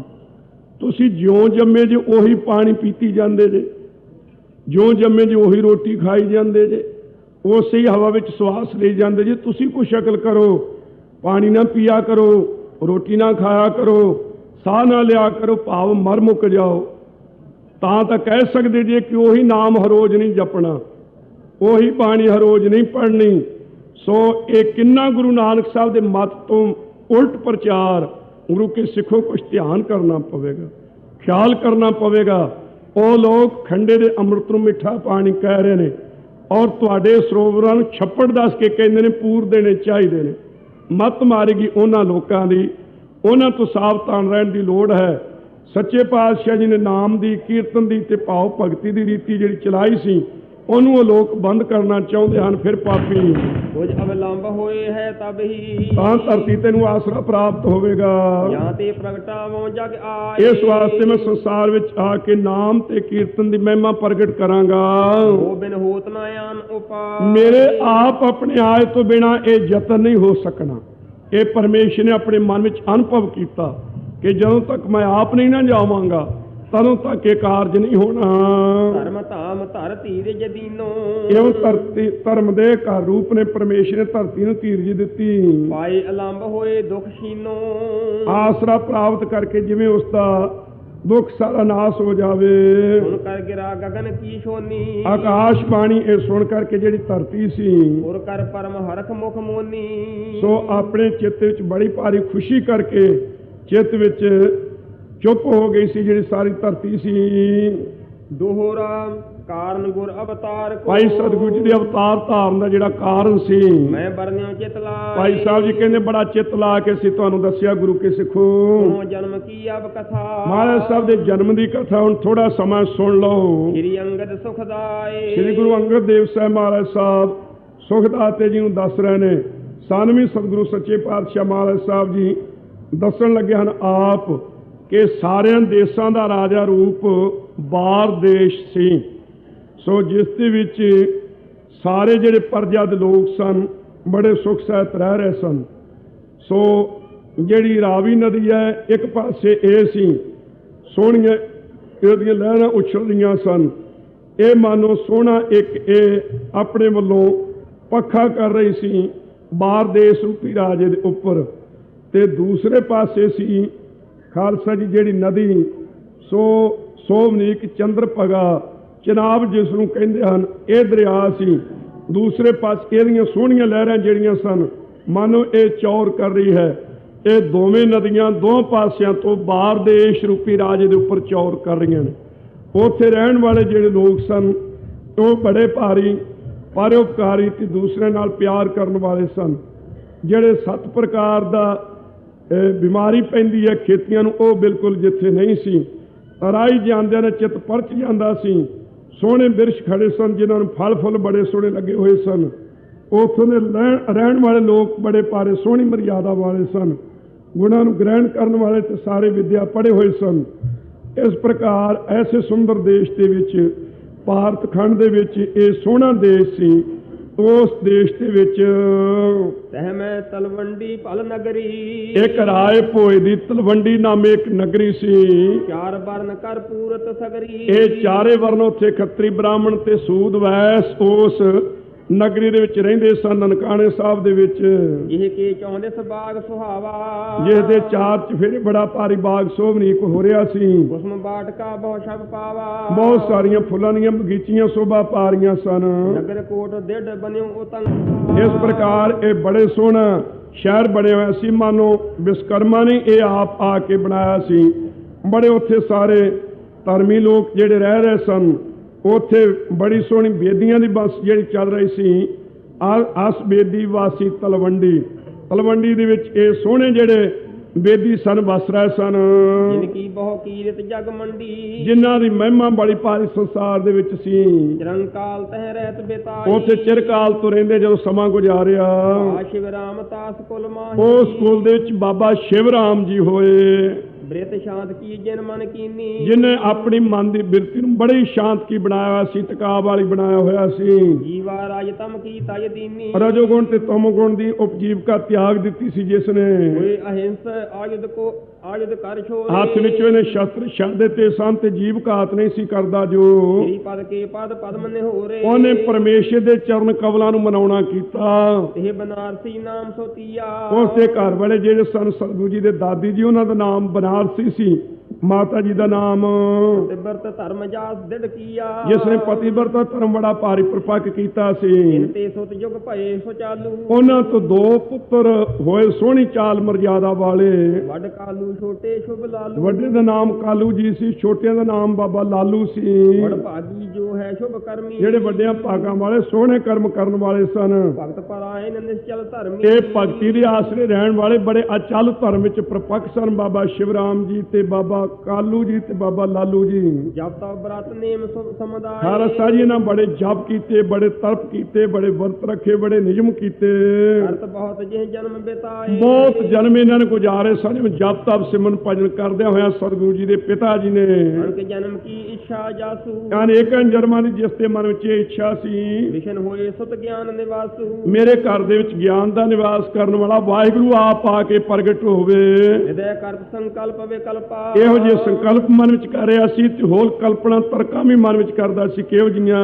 ਭਗਤ ਅਧੀਨ ਰਜੈ ਗੁਣ ਅਲਪਾ, ਕਿਉਂਕਿ ਪਰਮੇਸ਼ਰ ਭਗਤੀ ਦੇ ਅਧੀਨ ਹੈ। ਥੋੜੇ ਜਿਹੇ ਗੁਣ ਵੇਖ ਕੇ ਵੀ ਰੱਬ ਪ੍ਰਸੰਨ ਹੋ ਜਾਂਦਾ ਹੈ। ਜੇ ਮੁਝ ਲਖੈ ਦੀਨ ਗੁਣ ਨਾਹੀ, ਜੇ ਭਲਾ ਪਰਮੇਸ਼ਰ ਜਾਣੇ ਕਿ ਇਹ ਆਦਮੀ ਜਿਹੜਾ ਕਲਿਆਣ ਚੰਦ ਬਾਬਾ ਕਾਲੂ, ਇਹ ਬੜਾ ਗਰੀਬ ਹੈ ਤੇ ਇਹਦੇ ਵਿੱਚ ਗੁਣ ਨਹੀਂ ਕੋਈ, ਗੁਣਾ ਤੁਹੀਨਾਂ ਤੇ ਭਾਵ ਭਗਤੀ ਵਾਲਾ ਨਹੀਂ, ਮੈਂ ਕਿਉਂ ਇਹਦੇ ਘਰ ਵਿੱਚ ਜਾ ਕੇ ਗੁਰੂ ਨਾਨਕ ਨਾਮ ਰੂਪ ਧਾਰ ਕੇ ਪ੍ਰਗਟ ਹੋਵਾਂ? ਜੇ ਭਲਾ ਰੱਬ ਇਹ ਖਿਆਲ ਕਰ ਵੀ ਲਵੇ, ਬਾਬਾ ਕਾਲੂ ਕਹਿੰਦਾ ਹੈ ਭਏ ਸੂਕਰੀ ਸਫਰੀ ਮਾਹੀ, ਪਰ ਇਹ ਸੂਕਰੀ ਕਦੇ ਸੂਰ ਬਰਾਹ ਅਵਤਾਰ ਵੀ ਧਾਰ ਲਿਆ, ਕਦੇ ਮੱਛ ਅਵਤਾਰ ਆ ਕੇ ਵਿਸ਼ਨੂੰ ਨੇ ਧਾਰਿਆ ਸੀ। ਕਮਠੀ ਯਾਦ ਕੇ ਬਿਮਤ ਕੋ ਜਾਤੀ, ਇਸੇ ਪ੍ਰਕਾਰ ਕਮਠੀ ਕੱਛ ਅਵਤਾਰ ਵੀ ਕਦੇ ਧਾਰਿਆ ਸੀ। ਖੋਟੀ ਮੱਤ ਵਾਲੇ ਤੇ ਖੋਟੀਆਂ ਜਾਤਾਂ ਦੇ ਵਿੱਚ ਇਨਕੇ ਜਨਮ ਲੀਨ ਜਗ ਖਿਆਤੀ, ਜਗ ਦੇ ਵਿੱਚ ਪ੍ਰਗਟ ਹੈ ਗੱਲ ਕਿ ਵਿਸ਼ਨੂੰ ਜੀ ਨੇ ਉਹਨਾਂ ਦੇ ਘਰ ਆ ਕੇ ਅਵਤਾਰ ਧਾਰਿਆ, ਕਦੇ ਮੱਛ ਅਵਤਾਰ, ਕਦੇ ਕੱਛ ਅਵਤਾਰ, ਕਦੇ ਬਾਰਾਹ ਅਵਤਾਰ ਧਾਰਨਾ ਕੀਤਾ ਸੀ। ਪ੍ਰੇਮ ਡੋਰ ਸੋ ਕਰਹਿ ਅਕਰਨੀ, ਇਸ ਵਾਸਤੇ ਪ੍ਰੇਮ ਦੀ ਡੋਰ ਦੇ ਵਜੋਂ ਇਹ ਨਾ ਕਰਨ ਵਾਲੇ ਕੰਮ ਵੀ ਕਰ ਲੈਂਦੇ ਨੇ। ਭਾਵੇਂ ਮੈਂ ਮਾੜਾ ਹਾਂ, ਭਾਵੇਂ ਮੇਰੇ ਵਿੱਚ ਗੁਣ ਨਹੀਂ, ਪਰ ਮੈਂ ਕੱਛੂ ਨਾਲੋਂ ਮਾੜਾ ਨਹੀਂ, ਮੈਂ ਮੱਛ ਨਾਲੋਂ ਮਾੜਾ ਨਹੀਂ, ਮੈਂ ਸੂਰ ਨਾਲੋਂ ਮਾੜਾ ਨਹੀਂ। ਮੇਰੇ ਘਰ ਵਿੱਚ ਕਿਉਂ ਨਾ ਆ ਕੇ ਵਾਹਿਗੁਰੂ ਪ੍ਰਗਟ ਹੋਵੇਗਾ, ਇਹ ਚਿੱਤ ਵਿੱਚ ਬਾਬਾ ਖਿਆਲ ਕਰ ਰਿਹਾ ਹੈ। ਕੀਰਤ ਬਿਮਲ ਵੇਦ ਇਮ ਬਰਨੀ, ਕਹਿੰਦੇ ਬੜੇ ਭਾਰੀ ਉਜਲ ਰੀਤੀਆਂ ਵੇਦਾਂ ਵਿੱਚ ਕਹੀ ਹੈ। ਅਦਿਤੀ ਕਸਿਅਪ ਕੇ ਜਿਮ ਧਾਮਾ, ਜਿਵੇਂ ਅਦਿਤੀ ਤੇ ਕਸਪ ਦੇ ਘਰ ਦੇ ਵਿੱਚ ਉਪਜਤ ਭਏ ਉਪੇਂਦਰ ਨਾਮਾ, ਬਾਮਨ ਰੂਪ ਵਾਲੇ ਆ ਕੇ ਪ੍ਰਗਟ ਹੋ ਗਏ ਸਨ ਕਸਪ ਦੇ ਘਰ ਦੇ ਵਿੱਚ ਤੇ ਅਦਿਤੀ ਦੇ ਘਰ ਦੇ ਵਿੱਚ। ਆਸਾ ਤਾਰੇ ਅਸਰ ਬਿਨਾਸ਼ੀ, ਇਉਂ ਆਸਾ ਨੂੰ ਧਾਰ ਕਰਕੇ ਦੈਂਤਾਂ ਨੂੰ ਨਾਸ ਕਰਨ ਵਾਲੇ ਪਰਮੇਸ਼ਰ ਦਾ ਭਇਓ ਨਿਰੰਤਰ ਰੂਪ ਉਪਾਸੀ, ਇੱਕ ਰਸ ਵਾਹਿਗੁਰੂ ਦੀ ਉਪਾਸਨਾ ਕਰਨ ਦੇ ਵਿੱਚ ਜੁੜ ਗਿਆ ਬਾਬਾ ਕਲਿਆਣ ਚੰਦ ਕਿ ਮੇਰੇ ਘਰ ਹੈ ਵਾਹਿਗੁਰੂ, ਤੂੰ ਹੀ ਆਪਣਾ ਸਰੂਪ ਪ੍ਰਗਟ ਕਰ। ਕਾਲੂ ਨਾਮ ਜਨਮ ਜਬ ਧਾਰਾ, ਕਈ ਜਨਮ ਤਪੱਸਿਆ ਕਰਦਿਆਂ ਕਰਦਿਆਂ ਤੋਂ ਜਦੋਂ ਕਾਲੂ ਨਾਮ ਵਾਲਾ ਜਨਮ ਧਾਰਿਆ ਕਿ ਤਲਵੰਡੀ ਵਿੱਚ, ਗੁਰ ਨੇ ਆਸਾ ਕੀਨ ਮੁਰਾਰਾ, ਉਸ ਮੌਕੇ ਤੇ ਮੁਰਾਰ ਪਰਮੇਸ਼ਰ ਨੇ ਇਹਦੀ ਆਸਾ ਪੂਰੀ ਕਰਨੀ ਚਾਹੀ। ਸੁਤ ਕਾਲੂ ਪੇਖ ਪਿਤ ਸ਼ਿਵ ਰਾਮੂ, ਸੋ ਇਸ ਪ੍ਰਕਾਰ ਸ਼ਿਵ ਰਾਮ ਨੇ ਜਦੋਂ ਆਪਣੇ ਪੁੱਤਰ ਕਾਲੂ ਨੂੰ ਵੇਖਿਆ, ਪਾਨ ਗ੍ਰਹਿਣ ਕੀਏ ਕੀਰਤ ਧਾਮੂ, ਸੋ ਸੋਭਾ ਦੇ ਘਰ ਨੇ ਸਤਿਗੁਰੂ ਨਾਨਕ ਸਾਹਿਬ ਜੀ ਦੇ ਪਿਤਾ ਜੀ ਦਾ ਵਿਆਹ ਕੀਤਾ। ਇਹ ਪਤੇ ਵਰਤਾ ਗੁਣ ਨੇ ਦੱਸੋ, ਗੁਣਾਂ ਦੇ ਖਜ਼ਾਨਾ ਪਤੀਵਰਤਾ ਧਰਮ ਚ ਕਾਇਮ ਰਹਿਣ ਵਾਲੇ ਮਾਤਾ ਤ੍ਰਿਪਤਾ ਜੀ ਇਹਨਾਂ ਦੇ ਘਰ ਵਾਲੇ, ਸੁਸ਼ੀਲਤਾ ਕਹਿਮਕ ਕੋ, ਕਹਿ ਸਕ ਕੋ ਉਹਨਾਂ ਦੀ ਜਿਹੜੀ ਸੁਸ਼ੀਲਤਾ ਤੇ ਨਰਮ ਸੁਭਾਅ ਹੈ, ਕੌਣ ਕਹਿ ਸਕਦਾ ਜਿਹੋ ਜਿਹਾ ਸੁਭਾਅ ਧਨ ਮਾਤਾ ਤ੍ਰਿਪਤਾ ਦਾ ਸੀ। ਸਾਧਵੀ ਪਾਏ ਕਾਲ ਬਹੁ ਕਾਲੂ, ਬਹੁਤ ਸਾਰਾ ਸਮਾਂ ਪ੍ਰਾਪਤ ਕਰਕੇ ਇਸ ਜੋੜੀ ਨੇ ਇਹ ਵਰਤ ਤਾਪ ਕਠਨ ਬੇਸਾਲੂ, ਬੜੇ ਵਰਤ ਰੱਖੇ, ਬੜੇ ਤਪ ਕੀਤੇ, ਬੜੇ ਭਾਰੀ। ਨਿਰੰਕਾਲ ਇਵ ਦੰਪਤ ਬੀਤਾ, ਇਉਂ ਬੜਾ ਭਾਰੀ ਸਮਾਂ ਜਦੋਂ ਇਸ ਪਤੀ ਸਤੀ ਨੂੰ ਗੁਜ਼ਰ ਗਿਆ, ਹਰ ਪਦ ਪੰਕਜ ਜਿਨ ਮਨ ਪ੍ਰੀਤ, ਜਿਨ੍ਹਾਂ ਦੇ ਮਨ ਦੀ ਪ੍ਰੀਤੀ ਪਰਮੇਸ਼ਰ ਦੇ ਚਰਨ ਕਮਲਾਂ ਵਿੱਚ ਸੀ। ਤਲਵੰਡੀ ਮਹਿਰਾਏ ਬੁਲਾਰ, ਤਲਵੰਡੀ ਦੇ ਵਿੱਚ ਰਾਏ ਬੁਲਾਰ ਜਿਹੜਾ ਰਹਿੰਦਾ ਸੀ, ਸੋਦਰ ਸਮਕਾਲੂ ਸੰਗ ਪਿਆਰੂ, ਸਕੇ ਭਰਾ ਦੀ ਨਿਆਈ ਬਾਬੇ ਕਾਲੂ ਜੀ ਦੇ ਨਾਲ ਜਿਹਦਾ ਪਿਆਰ ਸੀ, ਕਿਤੇ ਗ੍ਰਾਮ ਕੋ ਸੋ ਅਧਿਕਾਰੀ, ਜਿਨਨੇ ਇਹ ਪਿੰਡਾਂ ਦਾ ਮਾਲਕ ਸੀ। ਸਭ ਕੀ ਦਈ ਕਾਰ ਪਟਵਾਰੀ, ਸਾਰੇ ਪਿੰਡਾਂ ਦੀ ਪਟਵਾਰ ਦੀ ਕਾਰ ਬਾਬਾ ਕਾਲੂ ਜੀ ਨੂੰ ਇਹਨੇ ਰਾਏ ਬੁਲਾਰ ਨੇ ਦਿੱਤੀ ਹੋਈ ਸੀ। ਆਸਵਿਦ ਬਿਲਸਤ ਅਨਕ ਬਿਲਾਸ, ਅਨੇਕ ਪ੍ਰਕਾਰ ਦੇ ਇਹ ਆਨੰਦ ਮਾਣਦਿਆਂ ਹੋਇਆਂ ਦੰਪਤ ਉਰ ਤਰਹੀ ਸੁਤ ਆਸਾ, ਆਪਣੇ ਹਿਰਦੇ ਦੇ ਵਿੱਚ ਪਤੀ ਸਤੀ ਪੁੱਤਰ ਦੀ ਆਸਾ ਕਰ ਰਹੇ ਨੇ। ਸਾਧਵੀ ਗਰਭ ਧਰਨ ਪੁਨ ਕੀਨਾ, ਉਸ ਮੌਕੇ ਤੇ ਫਿਰ ਜਨਮੀ ਤਨੀਆਂ ਸਮਤ ਪਰਵੀਨਾ, ਸੋਹਣੇ ਮੱਤ ਵਾਲੇ ਭਗਤੀ ਦਾ ਅਵਤਾਰ, ਪਹਿਲਾਂ ਭਗਤੀ ਆਈ ਹੈ ਤੇ ਮਗਰੋਂ ਗਿਆਨ ਆਇਆ। ਭਗਤੀ ਬੇਬੇ ਨਾਨਕੀ ਜੀ ਤੇ ਗਿਆਨ ਦਾ ਸਰੂਪ ਧੰਨ ਗੁਰੂ ਨਾਨਕ ਸਾਹਿਬ ਸੱਚੇ ਪਾਤਸ਼ਾਹ ਜੀ। ਪਹਿਲਾਂ ਭਗਤੀ ਹਿਰਦੇ 'ਚ ਪ੍ਰਗਟ ਹੁੰਦੀ ਹੈ ਤੇ ਫਿਰ ਗਿਆਨ ਆਉਂਦਾ ਹੈ। ਗਿਆਨ ਤੋਂ ਬਾਅਦ ਭਗਤੀ ਨਹੀਂ ਕਦੇ ਆਈ। ਇਸ ਵਾਸਤੇ ਪਹਿਲਾਂ ਭਗਤੀ ਨੇ ਅਵਤਾਰ ਧਾਰਿਆ, ਆਪਣਾ ਨਾਮ ਬੇਬੇ ਨਾਨਕੀ ਰਖਾ ਲਿਆ ਹੈ। ਸੋ ਸਤਿਗੁਰੂ ਨਾਨਕ ਸਾਹਿਬ ਤੋਂ 5 ਸਾਲ ਪਹਿਲਾਂ ਆਪ ਪ੍ਰਗਟ ਹੋਏ। ਗਿਰ ਮੈਨਾ ਕੇ ਘਰ ਮਾਹੀ, ਹਾਂਜੀ, ਪਾਰਵਤੀ ਜਨਮੀ ਜਿਵੇਂ ਆਹੀ, ਜਿਵੇਂ ਪਾਰਵਤੀ ਨੇ ਜਨਮ ਧਾਰਿਆ ਸੀ, ਕਹਿੰਦੇ ਭਈ ਸੁਸ਼ੀਲਾ ਸਭ ਗੁਣ ਖਾਨੀ, ਸਾਰੇ ਗੁਣਾਂ ਦੇ ਖਾਨ ਨਰਮ ਸੁਭਾਅ ਵਾਲੇ ਬੇਬੇ ਜੀ ਹੋਏ। ਮਨੋ ਭਗਤ ਦਰ ਦੇਹ ਸੁਹਾਨੀ, ਮਨੋ ਭਗਤੀ ਦੇ ਤਾਰ ਕਰਕੇ ਸੋਭਨੀਕ ਹੋ ਰਹੀ ਹੈ। ਕਾਲ ਬਤੀਤ ਭਇਓ ਪਛਤਾਤਾ, ਜਦੋਂ ਕੋਈ ਸਮਾਂ ਮਗਰੋਂ ਗੁਜ਼ਰ ਗਿਆ, ਕਾਲੂ ਰਤ ਲਖ ਕਰ ਜਗਦਾਤਾ, ਸੋ ਬਾਬਾ ਕਾਲੂ ਜੀ ਦੀ ਪ੍ਰੀਤੀ ਜਾਣ ਕਰਕੇ ਜਗਤ ਦਾਤਾ ਪਰਮੇਸ਼ਰ ਵਾਹਿਗੁਰੂ ਨੇ, ਹੋਵੋ ਪੁੱਤਰ ਤਾਸ ਮੈਂ ਜਾਈ, ਮੈਂ ਜਾ ਕੇ ਬਾਬਾ ਕਲਿਆਣ ਚੰਦ ਜੀ ਦਾ ਪੁੱਤਰ ਜਾ ਕੇ ਬਣਾ। ਅਸ ਵਿਚਾਰਿਆ ਇਹ ਜਗ ਰਾਈ, ਇਉਂ ਵਿਚਾਰ ਕਰਕੇ ਜਗ ਦੇ ਰਾਜਾ ਰੂਪ ਧੰਨ ਗੁਰੂ ਨਾਨਕ ਸਾਹਿਬ ਸੱਚੇ ਪਾਤਸ਼ਾਹ ਅਕਾਲ ਪੁਰਖ ਆਪ ਸੰਕਲਪ ਕਰ ਲਿਆ ਹੈ ਕਿ ਅਸੀਂ ਹੁਣ ਕਲਯੁਗ ਨੂੰ ਤਾਰਨ ਵਾਸਤੇ ਸੰਸਾਰ ਵਿੱਚ ਜਾਣਾ ਹੈ। ਇਹ ਗਰਭ ਕੋ ਧਾਰਨ ਕੀਨਾ, ਹਾਂਜੀ, ਤੇ ਵਰਤ ਧਰਮ ਜਾਸ ਮਨ ਲੀਨਾ, ਪਤੀਵਰਤ ਧਰਮ ਦੇ ਵਿੱਚ ਲੀਨ ਹਨ ਜੋ ਮਾਤਾ ਜੀ। ਜੋ ਦੁਤੀਆ ਕੋ ਬਿਰਦਤ ਚੰਦੂ, ਜਿਵੇਂ ਦੂਜ ਦਾ ਚੰਦ ਵੱਧਦਾ ਹੈ, ਤੇ ਸਮ ਗਰਭ ਰੂਪ ਸੁਖ ਕੰਦੂ, ਇਸ ਪ੍ਰਕਾਰ ਸੋ ਆਪ ਸੱਚੇ ਪਾਤਸ਼ਾਹ ਜੀ ਪ੍ਰਗਟ ਹੋਣਾ ਚਾਹੁੰਦੇ ਹਨ। ਸੋ ਖਾਲਸਾ ਜੀ, ਗਰੀਬ ਨਵਾਜ਼ ਸੱਚੇ ਪਾਤਸ਼ਾਹ ਮਹਾਰਾਜ ਸਾਹਿਬ ਜੀ ਦਾ ਅਵਤਾਰ ਜਿਵੇਂ ਪ੍ਰਗਟ ਹੁੰਦਾ ਹੈ, ਇਹ ਬਚਨ ਸੱਚੇ ਨੇ ਕਿ ਸੋ ਮੁਖ ਜਲੋ ਜਿਤ ਕਹਿ ਠਾਕੁਰ ਜੂਨੀ। ਜਦੋਂ ਪਰਮੇਸ਼ਰ ਨੇ ਅਵਤਾਰ ਧਾਰਨਾ ਹੋਵੇ, ਧਾਰਮਿਕ ਪੁਸਤਕਾਂ ਦੀ ਇਹ ਸੱਚੀ ਰਾਇ ਹੈ। ਉਸ ਮੌਕੇ ਤੇ ਜਿਵੇਂ ਅਸੀਂ ਮਾਤਾ ਦੇ ਗਰਭ ਦੇ ਵਿੱਚ ਪੁੱਠੇ ਲਮਕਦੇ ਆਏ ਹਾਂ, ਇਉਂ ਗੁਰੂ ਨਾਨਕ ਸਾਹਿਬ ਤੇ ਦਸੇ ਪਾਤਸ਼ਾਹੀਆਂ ਤੇ ਬਾਕੀ ਦੇ ਅਵਤਾਰ ਵੀ ਨਹੀਂ ਲਮਕੇ। ਮਾਇਆ ਨੂੰ ਹੁਕਮ ਹੋ ਜਾਂਦਾ ਰਿਹਾ ਕਿ ਤੂੰ ਜਾ ਕੇ ਜਿਸ ਮਾਤਾ ਦੀ ਕੁੱਖ ਨੂੰ ਸਫਲੀ ਕਰਨਾ ਤੇ ਜਿਸ ਤੇ ਪੁੱਤਰ ਕਹਾਉਣਾ, ਉਹਦੇ ਪੇਟ ਵਿੱਚ ਜਾ ਕੇ ਪ੍ਰਵੇਸ਼ ਹੋ। ਜਿਵੇਂ ਆਮ ਮਾਈਆਂ ਗਰਭ ਧਾਰਨ ਕਰਦੀਆਂ ਨੇ ਤੇ ਪੁੱਤਰ ਦੀ ਉਮੀਦ ਹੁੰਦੀ ਹੈ, ਸੋ ਮਨ ਵਿੱਚ ਖੁਸ਼ੀ ਆਉਂਦੀ ਹੈ, ਪ੍ਰਤੀਤ ਹੁੰਦੇ ਨੇ ਸਾਰਿਆਂ ਨੂੰ ਚਿੰਨ੍ਹ ਕਿ ਇਸ ਘਰ ਦੇ ਵਿੱਚ ਰੱਬ ਬਖਸ਼ਿਸ਼ ਕਰਨ ਵਾਲਾ ਹੈ। ਕਿਉਂ ਸਾਰੇ ਚਿੰਨ੍ਹ ਨਿਸ਼ਾਨੀਆਂ ਉਸੇ ਤਰ੍ਹਾਂ ਦੀਆਂ ਹੁੰਦੀਆਂ ਨੇ, ਪਰ ਆਪ ਪਰਮੇਸ਼ਰ ਮਾਤਾ ਦੇ ਗਰਭ ਵਿੱਚ ਨਹੀਂ ਆਉਂਦਾ। ਜਦੋਂ ਸਮਾਂ ਆਉਂਦਾ ਹੈ ਪ੍ਰਗਟ ਹੋਣ ਦਾ, ਉਸ ਮੌਕੇ ਤੇ ਆਪਣਾ ਸਰੂਪ ਪ੍ਰਗਟ ਕਰਕੇ ਜ਼ਰੂਰ ਵਿਖਾ ਦਿੰਦੇ ਨੇ ਬਾਲਕ ਰੂਪ, ਪਰ ਮਾਤਾ ਦੇ ਗਰਭ ਦੇ ਵਿੱਚ ਪੁੱਠੇ ਨਹੀਂ ਲਮਕਦੇ। ਇਹ ਸਾਰੀਆਂ ਹੀ ਧਾਰਮਿਕ ਪੁਸਤਕਾਂ ਦੀ ਸੱਚੀ ਰਾਇ ਹੈ। ਸਤਿਗੁਰੂ ਜੀ ਦੇ ਵੀ ਬਚਨ ਹਨ, ਸੋ ਮੁਖ ਜਲੋਂ ਜਿਤ ਕਹਿ ਠਾਕੁਰ ਜੋਨੀ। ਇਸ ਵਾਸਤੇ ਸੰਕਲਪ ਕੀਤਾ ਹੈ ਅਕਾਲ ਪੁਰਖ ਨੇ ਹੁਣ ਕਿ ਅਸੀਂ ਕਲਯੁਗ ਦੇ ਵਿੱਚ ਪ੍ਰਗਟ ਹੋਣਾ ਹੈ। ਤੇ ਨਿਵਾਸ ਕੀਨੋ ਜੇ ਥਾਈ, ਸੋ ਇਸ ਪ੍ਰਕਾਰ ਉਸ ਮੌਕੇ ਤੇ ਬੜੀ ਭਾਰੀ ਠੰਡੀ ਸੁਗੰਧੀ ਵਾਲੀ ਤੇ ਹੌਲੀ ਹੌਲੀ ਹਵਾ ਚੱਲਦੀ ਹੈ, ਸਾਰਿਆਂ ਦੀ ਪੀੜਾ ਨਾਸ਼ ਕਰਨ ਵਾਲੀ। ਬੱਦਲ ਪਾਣੀ ਭਰ ਕੇ ਆਉਂਦੇ ਨੇ, ਜਿੰਨੀ ਕੁ ਲੋਕਾਂ ਦੀ ਇੱਛਾ ਹੁੰਦੀ ਹੈ ਉਸ ਅਨੁਸਾਰ ਆ ਕੇ ਵਰਦੇ ਨੇ। ਬਿਰਛ ਬੜੇ ਭਾਰੀ ਫਲਾਂ ਸਮੇਤ ਫਲ ਰਹੇ ਹਨ। ਆਨੰਦ ਮਨੋ ਉਹਨਾਂ ਦਾ ਆਨੰਦ ਹਿਰਦੇ ਦਾ ਬਾਹਰ ਪ੍ਰਗਟ ਹੋ ਗਿਆ ਹੈ। ਸੋ ਇਸ ਪ੍ਰਕਾਰ ਆਦਮੀਆਂ ਨੂੰ ਵਿਖਾਉਂਦੇ ਨੇ ਕਿ ਸਾਡੇ ਚਿੱਤ ਵਿੱਚ ਇਹ ਖੁਸ਼ੀ ਹੈ ਕਿ ਅਕਾਲ ਪੁਰਖ ਨੇ ਸਰਗੁਣ ਸਰੂਪ ਧਾਰਨਾ ਹੈ। ਧਰਤੀ ਜਿਸ ਦੇ ਵਿੱਚ ਬੜੀ ਭਾਰੀ ਨਵੀਂ ਹਰਿਆਵਲਤਾ ਹੈ, ਉਹ ਸਾਰਿਆਂ ਨੂੰ ਆਪਣੀ ਵਿਖਾ ਰਹੀ ਹੈ। ਜਿੰਨੇ ਵੀ ਜੜ ਜੰਗਮ ਸਨ ਤਲਵੰਡੀ ਦੇ ਵਿੱਚ, ਸੋ ਸਾਰਿਆਂ ਦੇ ਚਿੱਤ ਬੜੇ ਭਾਰੀ ਆਨੰਦ ਸਹਿਤ ਹੋਏ। ਇਸ ਪ੍ਰਕਾਰ ਜਦੋਂ ਸਰਦ ਰੁੱਤ ਆਈ, ਆਕਾਸ਼ ਬੱਦਲਾਂ ਤੋਂ ਜਦੋਂ ਉਜਲ ਹੋਇਆ, ਉਸ ਮੌਕੇ ਤੇ ਇਉਂ ਸੋ ਸਾਰਾ ਆਕਾਸ਼ ਸੋਭਨੀਕ ਹੋ ਰਿਹਾ ਸੀ, ਜਿਵੇਂ ਜਗਿਆਸੂ ਦੇ ਹਿਰਦੇ ਦੇ ਵਿੱਚ ਜਿੰਨੇ ਵਿਕਾਰ ਨੇ ਸਾਰੇ ਨਾਸ ਹੋ ਜਾਂਦੇ ਨੇ।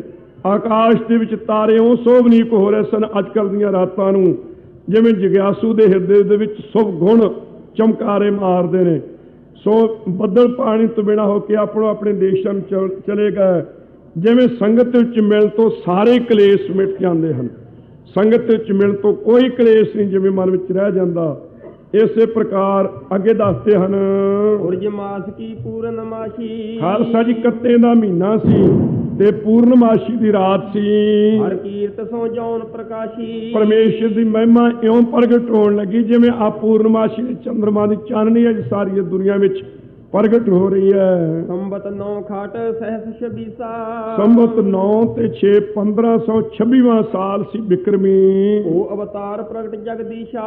ਜਦੋਂ ਜਗਦੀਸ਼ਰ ਦਾ ਅਵਤਾਰ ਪ੍ਰਗਟ ਹੋਣ ਲੱਗਾ ਅੱਜ ਦੀ ਸੁਹਾਵਣੀ ਰਾਤ ਵਿੱਚ, ਭਇਓ ਅਚਾਨਕ ਸਭਨ ਉਸ਼ਾਹ। ਸਾਰਿਆਂ ਦੇ ਚਿੱਤ ਦੇ ਵਿੱਚ ਬੜਾ ਭਾਰੀ ਅਚਨਚੇਤ ਉਤਸ਼ਾਹ ਹੋ ਗਿਆ, ਬੜੀਆਂ ਖੁਸ਼ੀਆਂ ਹੋ ਗਈਆਂ। ਬਿਨ ਕਾਰਨ ਮਨ ਲਖ ਨਾ ਸਕਾਹਾ। ਬਿਨਾਂ ਹੀ ਕਾਰਨ ਤੋਂ ਕੋਈ ਮਨ ਵਿੱਚ ਜਾਣ ਨਹੀਂ ਸਕਦਾ ਕਿ ਸਾਡੇ ਚਿੱਤ ਵਿੱਚ ਇੰਨੀ ਖੁਸ਼ੀ ਕਿਉਂ ਹੋ ਗਈ, ਕਾਰਨ ਕੀ ਬਣਿਆ, ਕਿਹੜੀ ਗੱਲ ਦੀ ਸਾਡੇ ਚਿੱਤ ਵਿੱਚ ਖੁਸ਼ੀ ਹੈ, ਪਤਾ ਨਹੀਂ ਲੱਗਦਾ। ਸਾਰਿਆਂ ਦੇ ਟੇਢਿਆਂ ਦੇ ਮਨ ਸਿੱਧੇ ਹੋ ਗਏ ਹਨ। ਨਦੀਆਂ ਉਸ ਮੌਕੇ ਤੇ ਦੁੱਧ ਦੀਆਂ ਭਰ ਵਗਣ ਲੱਗੀਆਂ। ਖਾਲਸਾ ਜੀ ਦੇਵਤੇ ਜਿਹੜੇ ਹਨ ਚਿੱਤ ਵਿੱਚ ਖੁਸ਼ੀਆਂ ਮਨਾਉਣ ਲੱਗੇ, ਬਲਕਿ ਜਿੰਨੇ ਦੇਵਤੇ ਸਨ ਉਹਨਾਂ ਨੇ ਜਦੋਂ ਵੇਖਿਆ ਅਕਾਲ ਪੁਰਖ ਆਪ ਚੱਲਿਆ ਧਰਤੀ ਤੇ, ਉਸ ਮੌਕੇ ਤੇ ਸ਼ਾਹੂਕਾਰਾਂ ਦੇ ਘਰਾਂ ਵਿੱਚ ਬਾਲਕ ਰੂਪ ਬਣ ਕੇ ਉਹ ਵੀ ਜਨਮ ਪਏ ਨੇ। ਜਿੰਨੇ ਦੇਵਤੇ ਸਨ ਉਹ ਵੀ ਅਵਤਾਰ ਧਾਰ ਕੇ ਨਾਲ ਆਏ। ਅਸੀਂ ਗੁਰੂ ਨਾਨਕ ਸਾਹਿਬ ਦੇ ਨਾਲ ਚਰਨਾਂ ਵਿੱਚ ਰਹਿ ਕੇ ਉਹਨਾਂ ਨਾਲ ਖੇਲਿਆ ਕਰਾਂਗੇ। ਉਹ ਭਾਗਾਂ ਵਾਲੇ ਜਿਹੜੇ ਵੱਡੇ ਵੱਡੇ ਤਪੀਸਰ ਸਨ, ਵੱਡੇ ਵੱਡੇ ਰਿਖੀ ਮੁਨੀ ਸਨ, ਜਿਹੜੇ ਭਗਤ ਲੋਕ ਸਨ, ਸਲੋਕ ਸਰੂਪ ਸਮੀਪ ਸੁਯੁਜ ਮੁਕਤੀ ਵਾਲੇ, ਉਹ ਵੀ ਨਾਲ ਹੀ ਦੁਨੀਆ ਵਿੱਚ ਆ ਕੇ ਪ੍ਰਗਟੇ ਹਨ ਕਿ ਆਪਣੇ ਮਾਲਕ ਦੇ ਨਾਲ ਅਸੀਂ ਵੀ ਜਾਈਏ। ਆਕਾਸ਼ ਵਿਖੈ ਜੇ ਬਾਸੀ। ਸੋ ਧਰਤੀ ਤੇ ਆਕਾਸ਼ ਵਿੱਚ ਜਿੰਨੇ ਵਸਣ ਵਾਲੇ ਸਨ, ਮੰਗਲ ਕਰੈ ਸਿਮਰ ਅਬਿਨਾਸ਼ੀ। ਸਤਿਗੁਰੂ ਪਰਮੇਸ਼ਰ ਨੂੰ ਚੇਤੇ ਕਰਕੇ ਬੜੀਆਂ ਖੁਸ਼ੀਆਂ ਮਨਾ ਰਹੇ ਹਨ। ਨਿਜ ਹੱਥਨ ਸੰਖ ਬਜਾਏ। ਆਪਣੇ ਹੱਥ ਵਿੱਚ ਲੈ ਕੇ ਸਾਰਿਆਂ ਨੇ ਸੰਖ ਵਜਾਉਣਾ ਕੀਤੇ। ਜੈ ਜੈ ਜੈ ਮੁਖ ਬਚਨ ਸੁਨਾਏ। ਜੈ ਪਰਮੇਸ਼ਰ ਤੇਰੀ, ਜੈ ਜੈਕਾਰ ਵਾਹਿਗੁਰੂ ਤੇਰੀ, ਇਉਂ ਮੁਖੋਂ ਸਾਰੇ ਕਹਿ ਰਹੇ ਹਨ। ਅੱਜ ਦੀ ਰਾਤ ਅਮਰਨ ਮਿਲ ਕਰ ਮਾਲਿਕ ਸਾਈ। ਸਾਰਿਆਂ ਦੇਵਤਿਆਂ ਨੇ ਮਿਲ ਕਰਕੇ ਸੋਹਣਾ ਚੰਦਨ ਕਸਾਉਣਾ ਕੀਤਾ। ਕੁੰਕਮ ਪੋਨੇ ਕਨਸਾਰ ਮਿਲਾਈ। ਸੋ ਇਸੇ ਪ੍ਰਕਾਰ ਕੇਸਰ ਤੇ ਕਪੂਰ ਨਾਲ ਮਿਲਾ ਕਰਕੇ ਕਾਲੂ ਕੇ ਮੰਦਰ ਪਰ ਚਰਚ ਹੈ। ਬਾਬਾ ਕਾਲੂ ਜੀ ਦੇ ਮੰਦਰ ਦੇ ਉੱਪਰ ਆ ਕੇ ਪਹਿਲਾਂ ਹੀ ਛਿੜਕਣ ਲੱਗ ਪਏ ਮਹਾਰਾਜ ਸਾਹਿਬ ਦੇ ਅਵਤਾਰ ਧਾਰਨ ਤੋਂ। ਤਾਰਨ ਕੁਸਮਾਂਜਲ ਅਰਚ ਹੈ। ਇਸ ਪ੍ਰਕਾਰ ਜਿਹੜੇ ਕਲਪ ਬ੍ਰਿਸ਼ ਦੇ ਫੁੱਲ ਸਨ ਉਹਨਾਂ ਨੇ ਬੁੱਕ ਭਰ ਕੇ ਸਤਿਗੁਰੂ ਸੱਚੇ ਪਾਤਸ਼ਾਹ ਦੇ ਮੰਦਰ ਦੇ ਉੱਪਰ ਦੇਵਤੇ 33 ਕਰੋੜ ਤੇ ਨਾਲ ਉਹਨਾਂ ਦੀਆਂ ਪਛਣਾ ਸਾਰੀਆਂ ਆ ਕੇ ਭੇਟਾਂ ਕਰ ਰਹੀਆਂ ਹਨ। ਲਾਇਨ ਸੇਬਿਆਂ ਮਾਲ ਪੁਲੀਨਾ। ਸੋ ਇਸ ਪ੍ਰਕਾਰ ਉੱਚੀ ਕੁਲ ਵਾਲੇ ਮਾਤਾ ਤ੍ਰਿਪਤਾ ਜੀ ਦਾਈਆਂ ਤੋਂ ਸੇਵਾ ਕਰਨ ਦੇ ਲਾਇਕ ਹੋਏ। ਭਏ ਪ੍ਰਸੂਤਾ ਆਤ ਸੁਖ ਲੀਨਾ। ਸੋ ਸਤਿਗੁਰੂ ਸੱਚੇ ਪਾਤਸ਼ਾਹ ਜੀ ਆਪਣਾ ਸਰੂਪ ਪ੍ਰਗਟ ਕਰਨ ਲੱਗੇ ਨੇ, ਮਾਤਾ ਜੀ ਸੁਖ ਸਹਿਤ ਹੋਏ। ਅਸ਼ਟ ਦੀਪ ਦੀਪਤ ਗ੍ਰਹਿ ਜਾਨੋ। ਖਾਲਸਾ ਜੀ ਘਰ ਦੇ ਵਿੱਚ 8 ਮੂੰਹਾਂ ਵਾਲੇ ਦੀਵੇ ਬਲ ਰਹੇ ਸਨ। ਉਸ ਪਵਿੱਤਰ ਘਰ ਦੇ ਵਿੱਚ ਸਭ ਘਟ ਗਈ ਬਾਲ ਰਵ ਮਾਨੋ। ਜਦੋਂ ਸਤਿਗੁਰੂ ਸੱਚੇ ਪਾਤਸ਼ਾਹ ਜੀ ਪ੍ਰਗਟ ਹੋਣ ਲੱਗੇ ਤਾਂ ਉਹਨਾਂ ਸਾਰਿਆਂ ਦੇ ਜਿਹੜਾ ਪ੍ਰਕਾਸ਼ ਸੀ ਘਟ ਗਿਆ ਹੈ। ਮਾਨੋ ਸਤਿਗੁਰੂ ਨਾਨਕ ਸਾਹਿਬ ਜੀ ਪ੍ਰਗਟ ਹੋਣ ਲੱਗੇ ਨੇ ਕਿ ਮਾਨੋ ਸੂਰਜ ਹੀ ਚੜ੍ਹਨ ਲੱਗਾ ਹੈ। ਜਿਵੇਂ ਸੂਰਜ ਦੇ ਚੰਨ ਤੋਂ ਜਿੰਨੇ ਮਰਜ਼ੀ ਬਿਜਲੀ ਦੇ ਗੈਸ ਚੱਕਦੇ ਹੋਣ, ਹੋਰ ਚਾਨਣ ਹੋਵੇ, ਸਭ ਮੱਧਮ ਪੈ ਜਾਂਦਾ ਹੈ। ਕਿਉਂ ਧੰਨ ਗੁਰੂ ਨਾਨਕ ਸਾਹਿਬ ਸੱਚੇ ਪਾਤਸ਼ਾਹ ਦਾ ਅਵਤਾਰ ਪ੍ਰਗਟ ਹੋਣ ਦੇ ਸਮੇਂ ਸਾਰੇ ਜਿੰਨੇ ਦੀਵੇ ਬਾਲੇ ਸਨ ਸਾਰਿਆਂ ਦਾ ਪ੍ਰਕਾਸ਼ ਮੱਧਮ ਹੋ ਗਿਆ ਹੈ। ਦਿਪਤ ਤੇਜ ਜਿਹ ਕਾਂਤ ਅਨੂਪਾ। ਸੋ ਸਤਿਗੁਰੂ ਸੱਚੇ ਪਾਤਸ਼ਾਹ ਦਾ ਤੇਜ ਪ੍ਰਤਾਪ ਬੜਾ ਭਾਰੀ ਪ੍ਰਕਾਸ਼ਣ ਲੱਗਾ। ਜਿਸ ਮੈਂ ਧਾਏ ਹੀਰ ਸੇ ਸਰੂਪਾ। ਸੋ ਉਸ ਮੌਕੇ ਤੇ ਤਨ ਸਮਾਂ ਸੀ। ਸੋ ਸਤਿਗੁਰੂ ਨਾਨਕ ਪ੍ਰਗਟਿਆ, ਮਿੱਟੀ ਧੁੰਦ ਜਗ ਚਾਨਣ ਹੋਆ, ज्यों कर सूरज निकलिया तारे छपे अंधेर भुलोआ। बोले सो निहाल।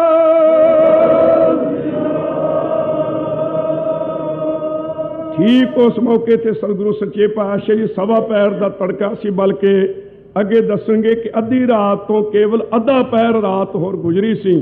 1:30 बजे का समा सी जदों महाराज सब सच्चे पातशाह जी आप प्रगट होए। जन्मत मृदल बाल मुस्काई। इस प्रकार जमदिया सारी धन गुरु सच्चे पातशाह जी थोड़ा जिहा आप मुस्कुराए ने। गुरु नानक साहब तो बिना कोई भी अवतार के समय नहीं हसिया। 10 ही पातशाहियां मुस्कुराइयां ने, बाकी सारियां दे बारे लिखिया है कि अवतार धारण के समय थोड़ा थोड़ा रोना किया। धन गुरु नानक साहब सच्चे पातशाह जी अवतार धार के मुस्कुराए हैं आप। सगन को सगन ना जानियो जाई। ये नहीं जानिया गया दाई दे कोलों ते कोल बैठियां माइयां दे पासों कि सगन होया कि को सगन होया है। अनत बाल जन्मत सब रोते। सो ये कहती है दाई जिहड़ी सी दौलतां दाई भागां वाली, जिन्हों सब तो पहला दर्शन होए गुरु नानक साहब दे। कहने लगी मेरे हत्थां च अनेकां बाल जम्मे ने, पर सारियां ने रोण की आवाज की। जिव आनंद होते। पर ये बड़े भारी चित्त विच खुश होए ने, खिड़े ने जिन्हें जिवें इन्हां नूं बड़ा ही भारी आनंद प्राप्त होया है। अल्प बुद्ध क्यों धाए लखाही। भाई साहब जी कहते दाई विचारी दी बुद्धि छोटी जी सी, वो किवें जान सकदी सी। जन्म मरण इस पीरा नाही। जन्म मरण दोहूं मैं नाही, जन पारोपकारी आए। जी दान दे भगती लाइन, हर स्यों लैन मिलाए। आप मुक्त मुक्त करे संसार, नानक तिस जन को सदा नमस्कार। ऐसे गुर को बल बल जाइए, आप मुक्त मोह तारे। धन गुरु सच्चे पातशाह जी सदा रस एक रहन वाले, सो एक रस रहन वाले, इन्हां नूं जम्मण ते मरण दी पीड़ नहीं है। दासी दौड़ दई सुध कालू। दासी ने दौड़ करके बाबा कालू जी नूं सुध दिती। देहो वधाई आनंद बेसालू। बड़े भारी आनंद दे देण वाली बधाई लेना करो। कांत मान पातात तुम्हारे। तुहाडे घर दे विच बड़े भारी प्रकाश स्वरूप, बड़े भारी शोभा वाले साहिबजादे प्रगट होए ने। मंगल करो विविध प्रकार। अनेक प्रकार दी खुशियां मन विच करो। तो भजन के सुन कर बैना। अपने घर दे विच गुरु के प्रगट होने की गल सुन के मनो जगत सुख प्राप्त ऐना। मनो सारे संसार दे सुख अपने घर दे विच ही जिवें प्राप्त हो जाण। जन्म रंग ज्यों सदन संताना। जिवें जन्म तो लैके कोई कंगाल होवे ते ओहदे घर दे विच जिवें खालसा जी कल्प बिरछ लग जावे। आन लगे त्यों उरहर खाना। आके लग पवे तिवें चित्त विच बड़ा भारी खुश होया। इस प्रकार बाबा जी चित्त विच खुशी हो रहे हैं। इस विधि दे नाल ये विध जन्म भयो जग गुर को। जगत गुरु सतगुरु नानक साहिब दा इस तरीके नाल अवतार होया है। सुख देवन भगतन पुन धर को। किस वास्ते? भगतां नूं ते धरती नूं सारे नूं सुख देण वास्ते गरीब नवाज सच्चे पातशाह महाराज साहब जी दा ये पवित्र अवतार इस वास्ते होया है कि सारी धरती नूं सुख देना है और अपने भगतां नूं सारिआं नूं सुख देना है। इस वास्ते गरीब नवाज सच्चे पातशाह महाराज साहब जी ने ये अपना स्वरूप धन गुरु नानक साहब जी ने कृपा करके ये प्रगट किया है। सो उस समय सतगुरु जी का जिवें अवतार होया, कहंदे जिहड़ी खोटी चाली सी तां रात पाई हुई सी। कल युग के समय दे विच जिहड़े पाप सन ये बड़े भारी फैल रहे सन। जिहड़ा हनेरा सी, जिहड़ा पखंड ते दंभवादक सन, ये सारे तारे सन ते सारे अनेक प्रकार के मत कवियां वर्गे सन। ते मुहम्मदी जिहड़ा राज सी ये चंद्रमा दी न्याई सारिआं नूं खड़ाउण वाला बन रहा सी।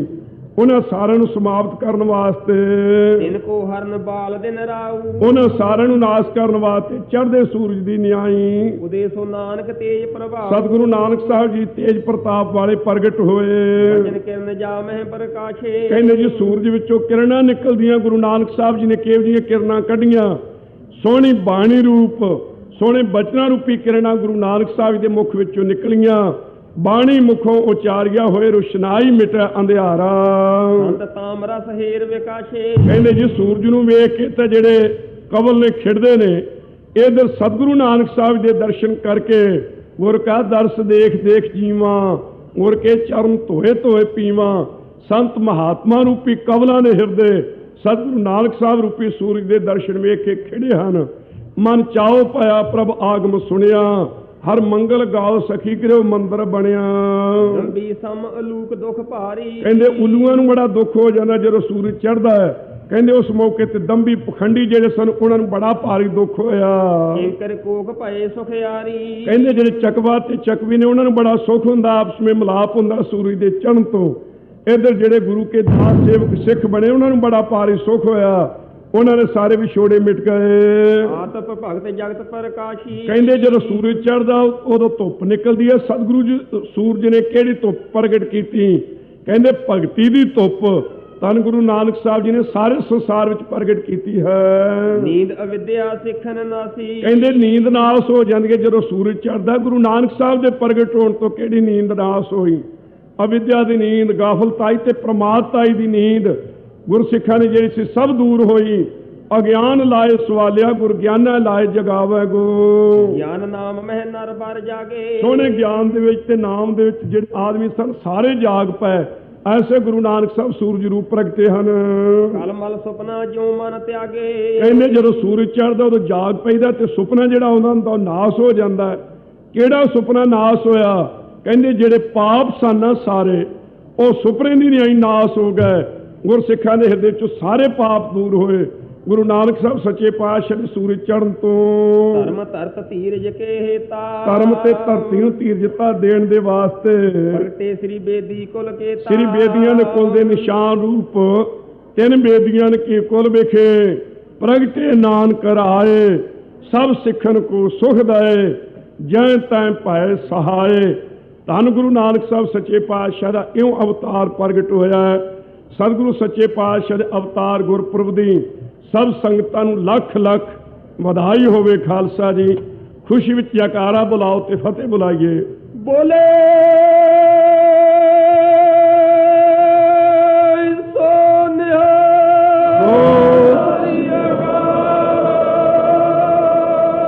ਬੋਲਦੇ ਹਾਂ ਭੁੱਲ ਚੁੱਕ ਦੀ ਮੁਆਫੀ ਬਖਸ਼ੋ। ਅਦਬ ਸਤਿਕਾਰ ਸਹਿਤ ਫਤਿਹ ਬੁਲਾਓ। ਵਾਹਿਗੁਰੂ ਜੀ ਕਾ ਖਾਲਸਾ, ਵਾਹਿਗੁਰੂ ਜੀ ਕੀ ਫਤਿਹ। ਹੁਣ ਕੀਰਤਨ ਸੁਣੋ ਗੁਰਮੁਖ ਪਿਆਰਿਓ।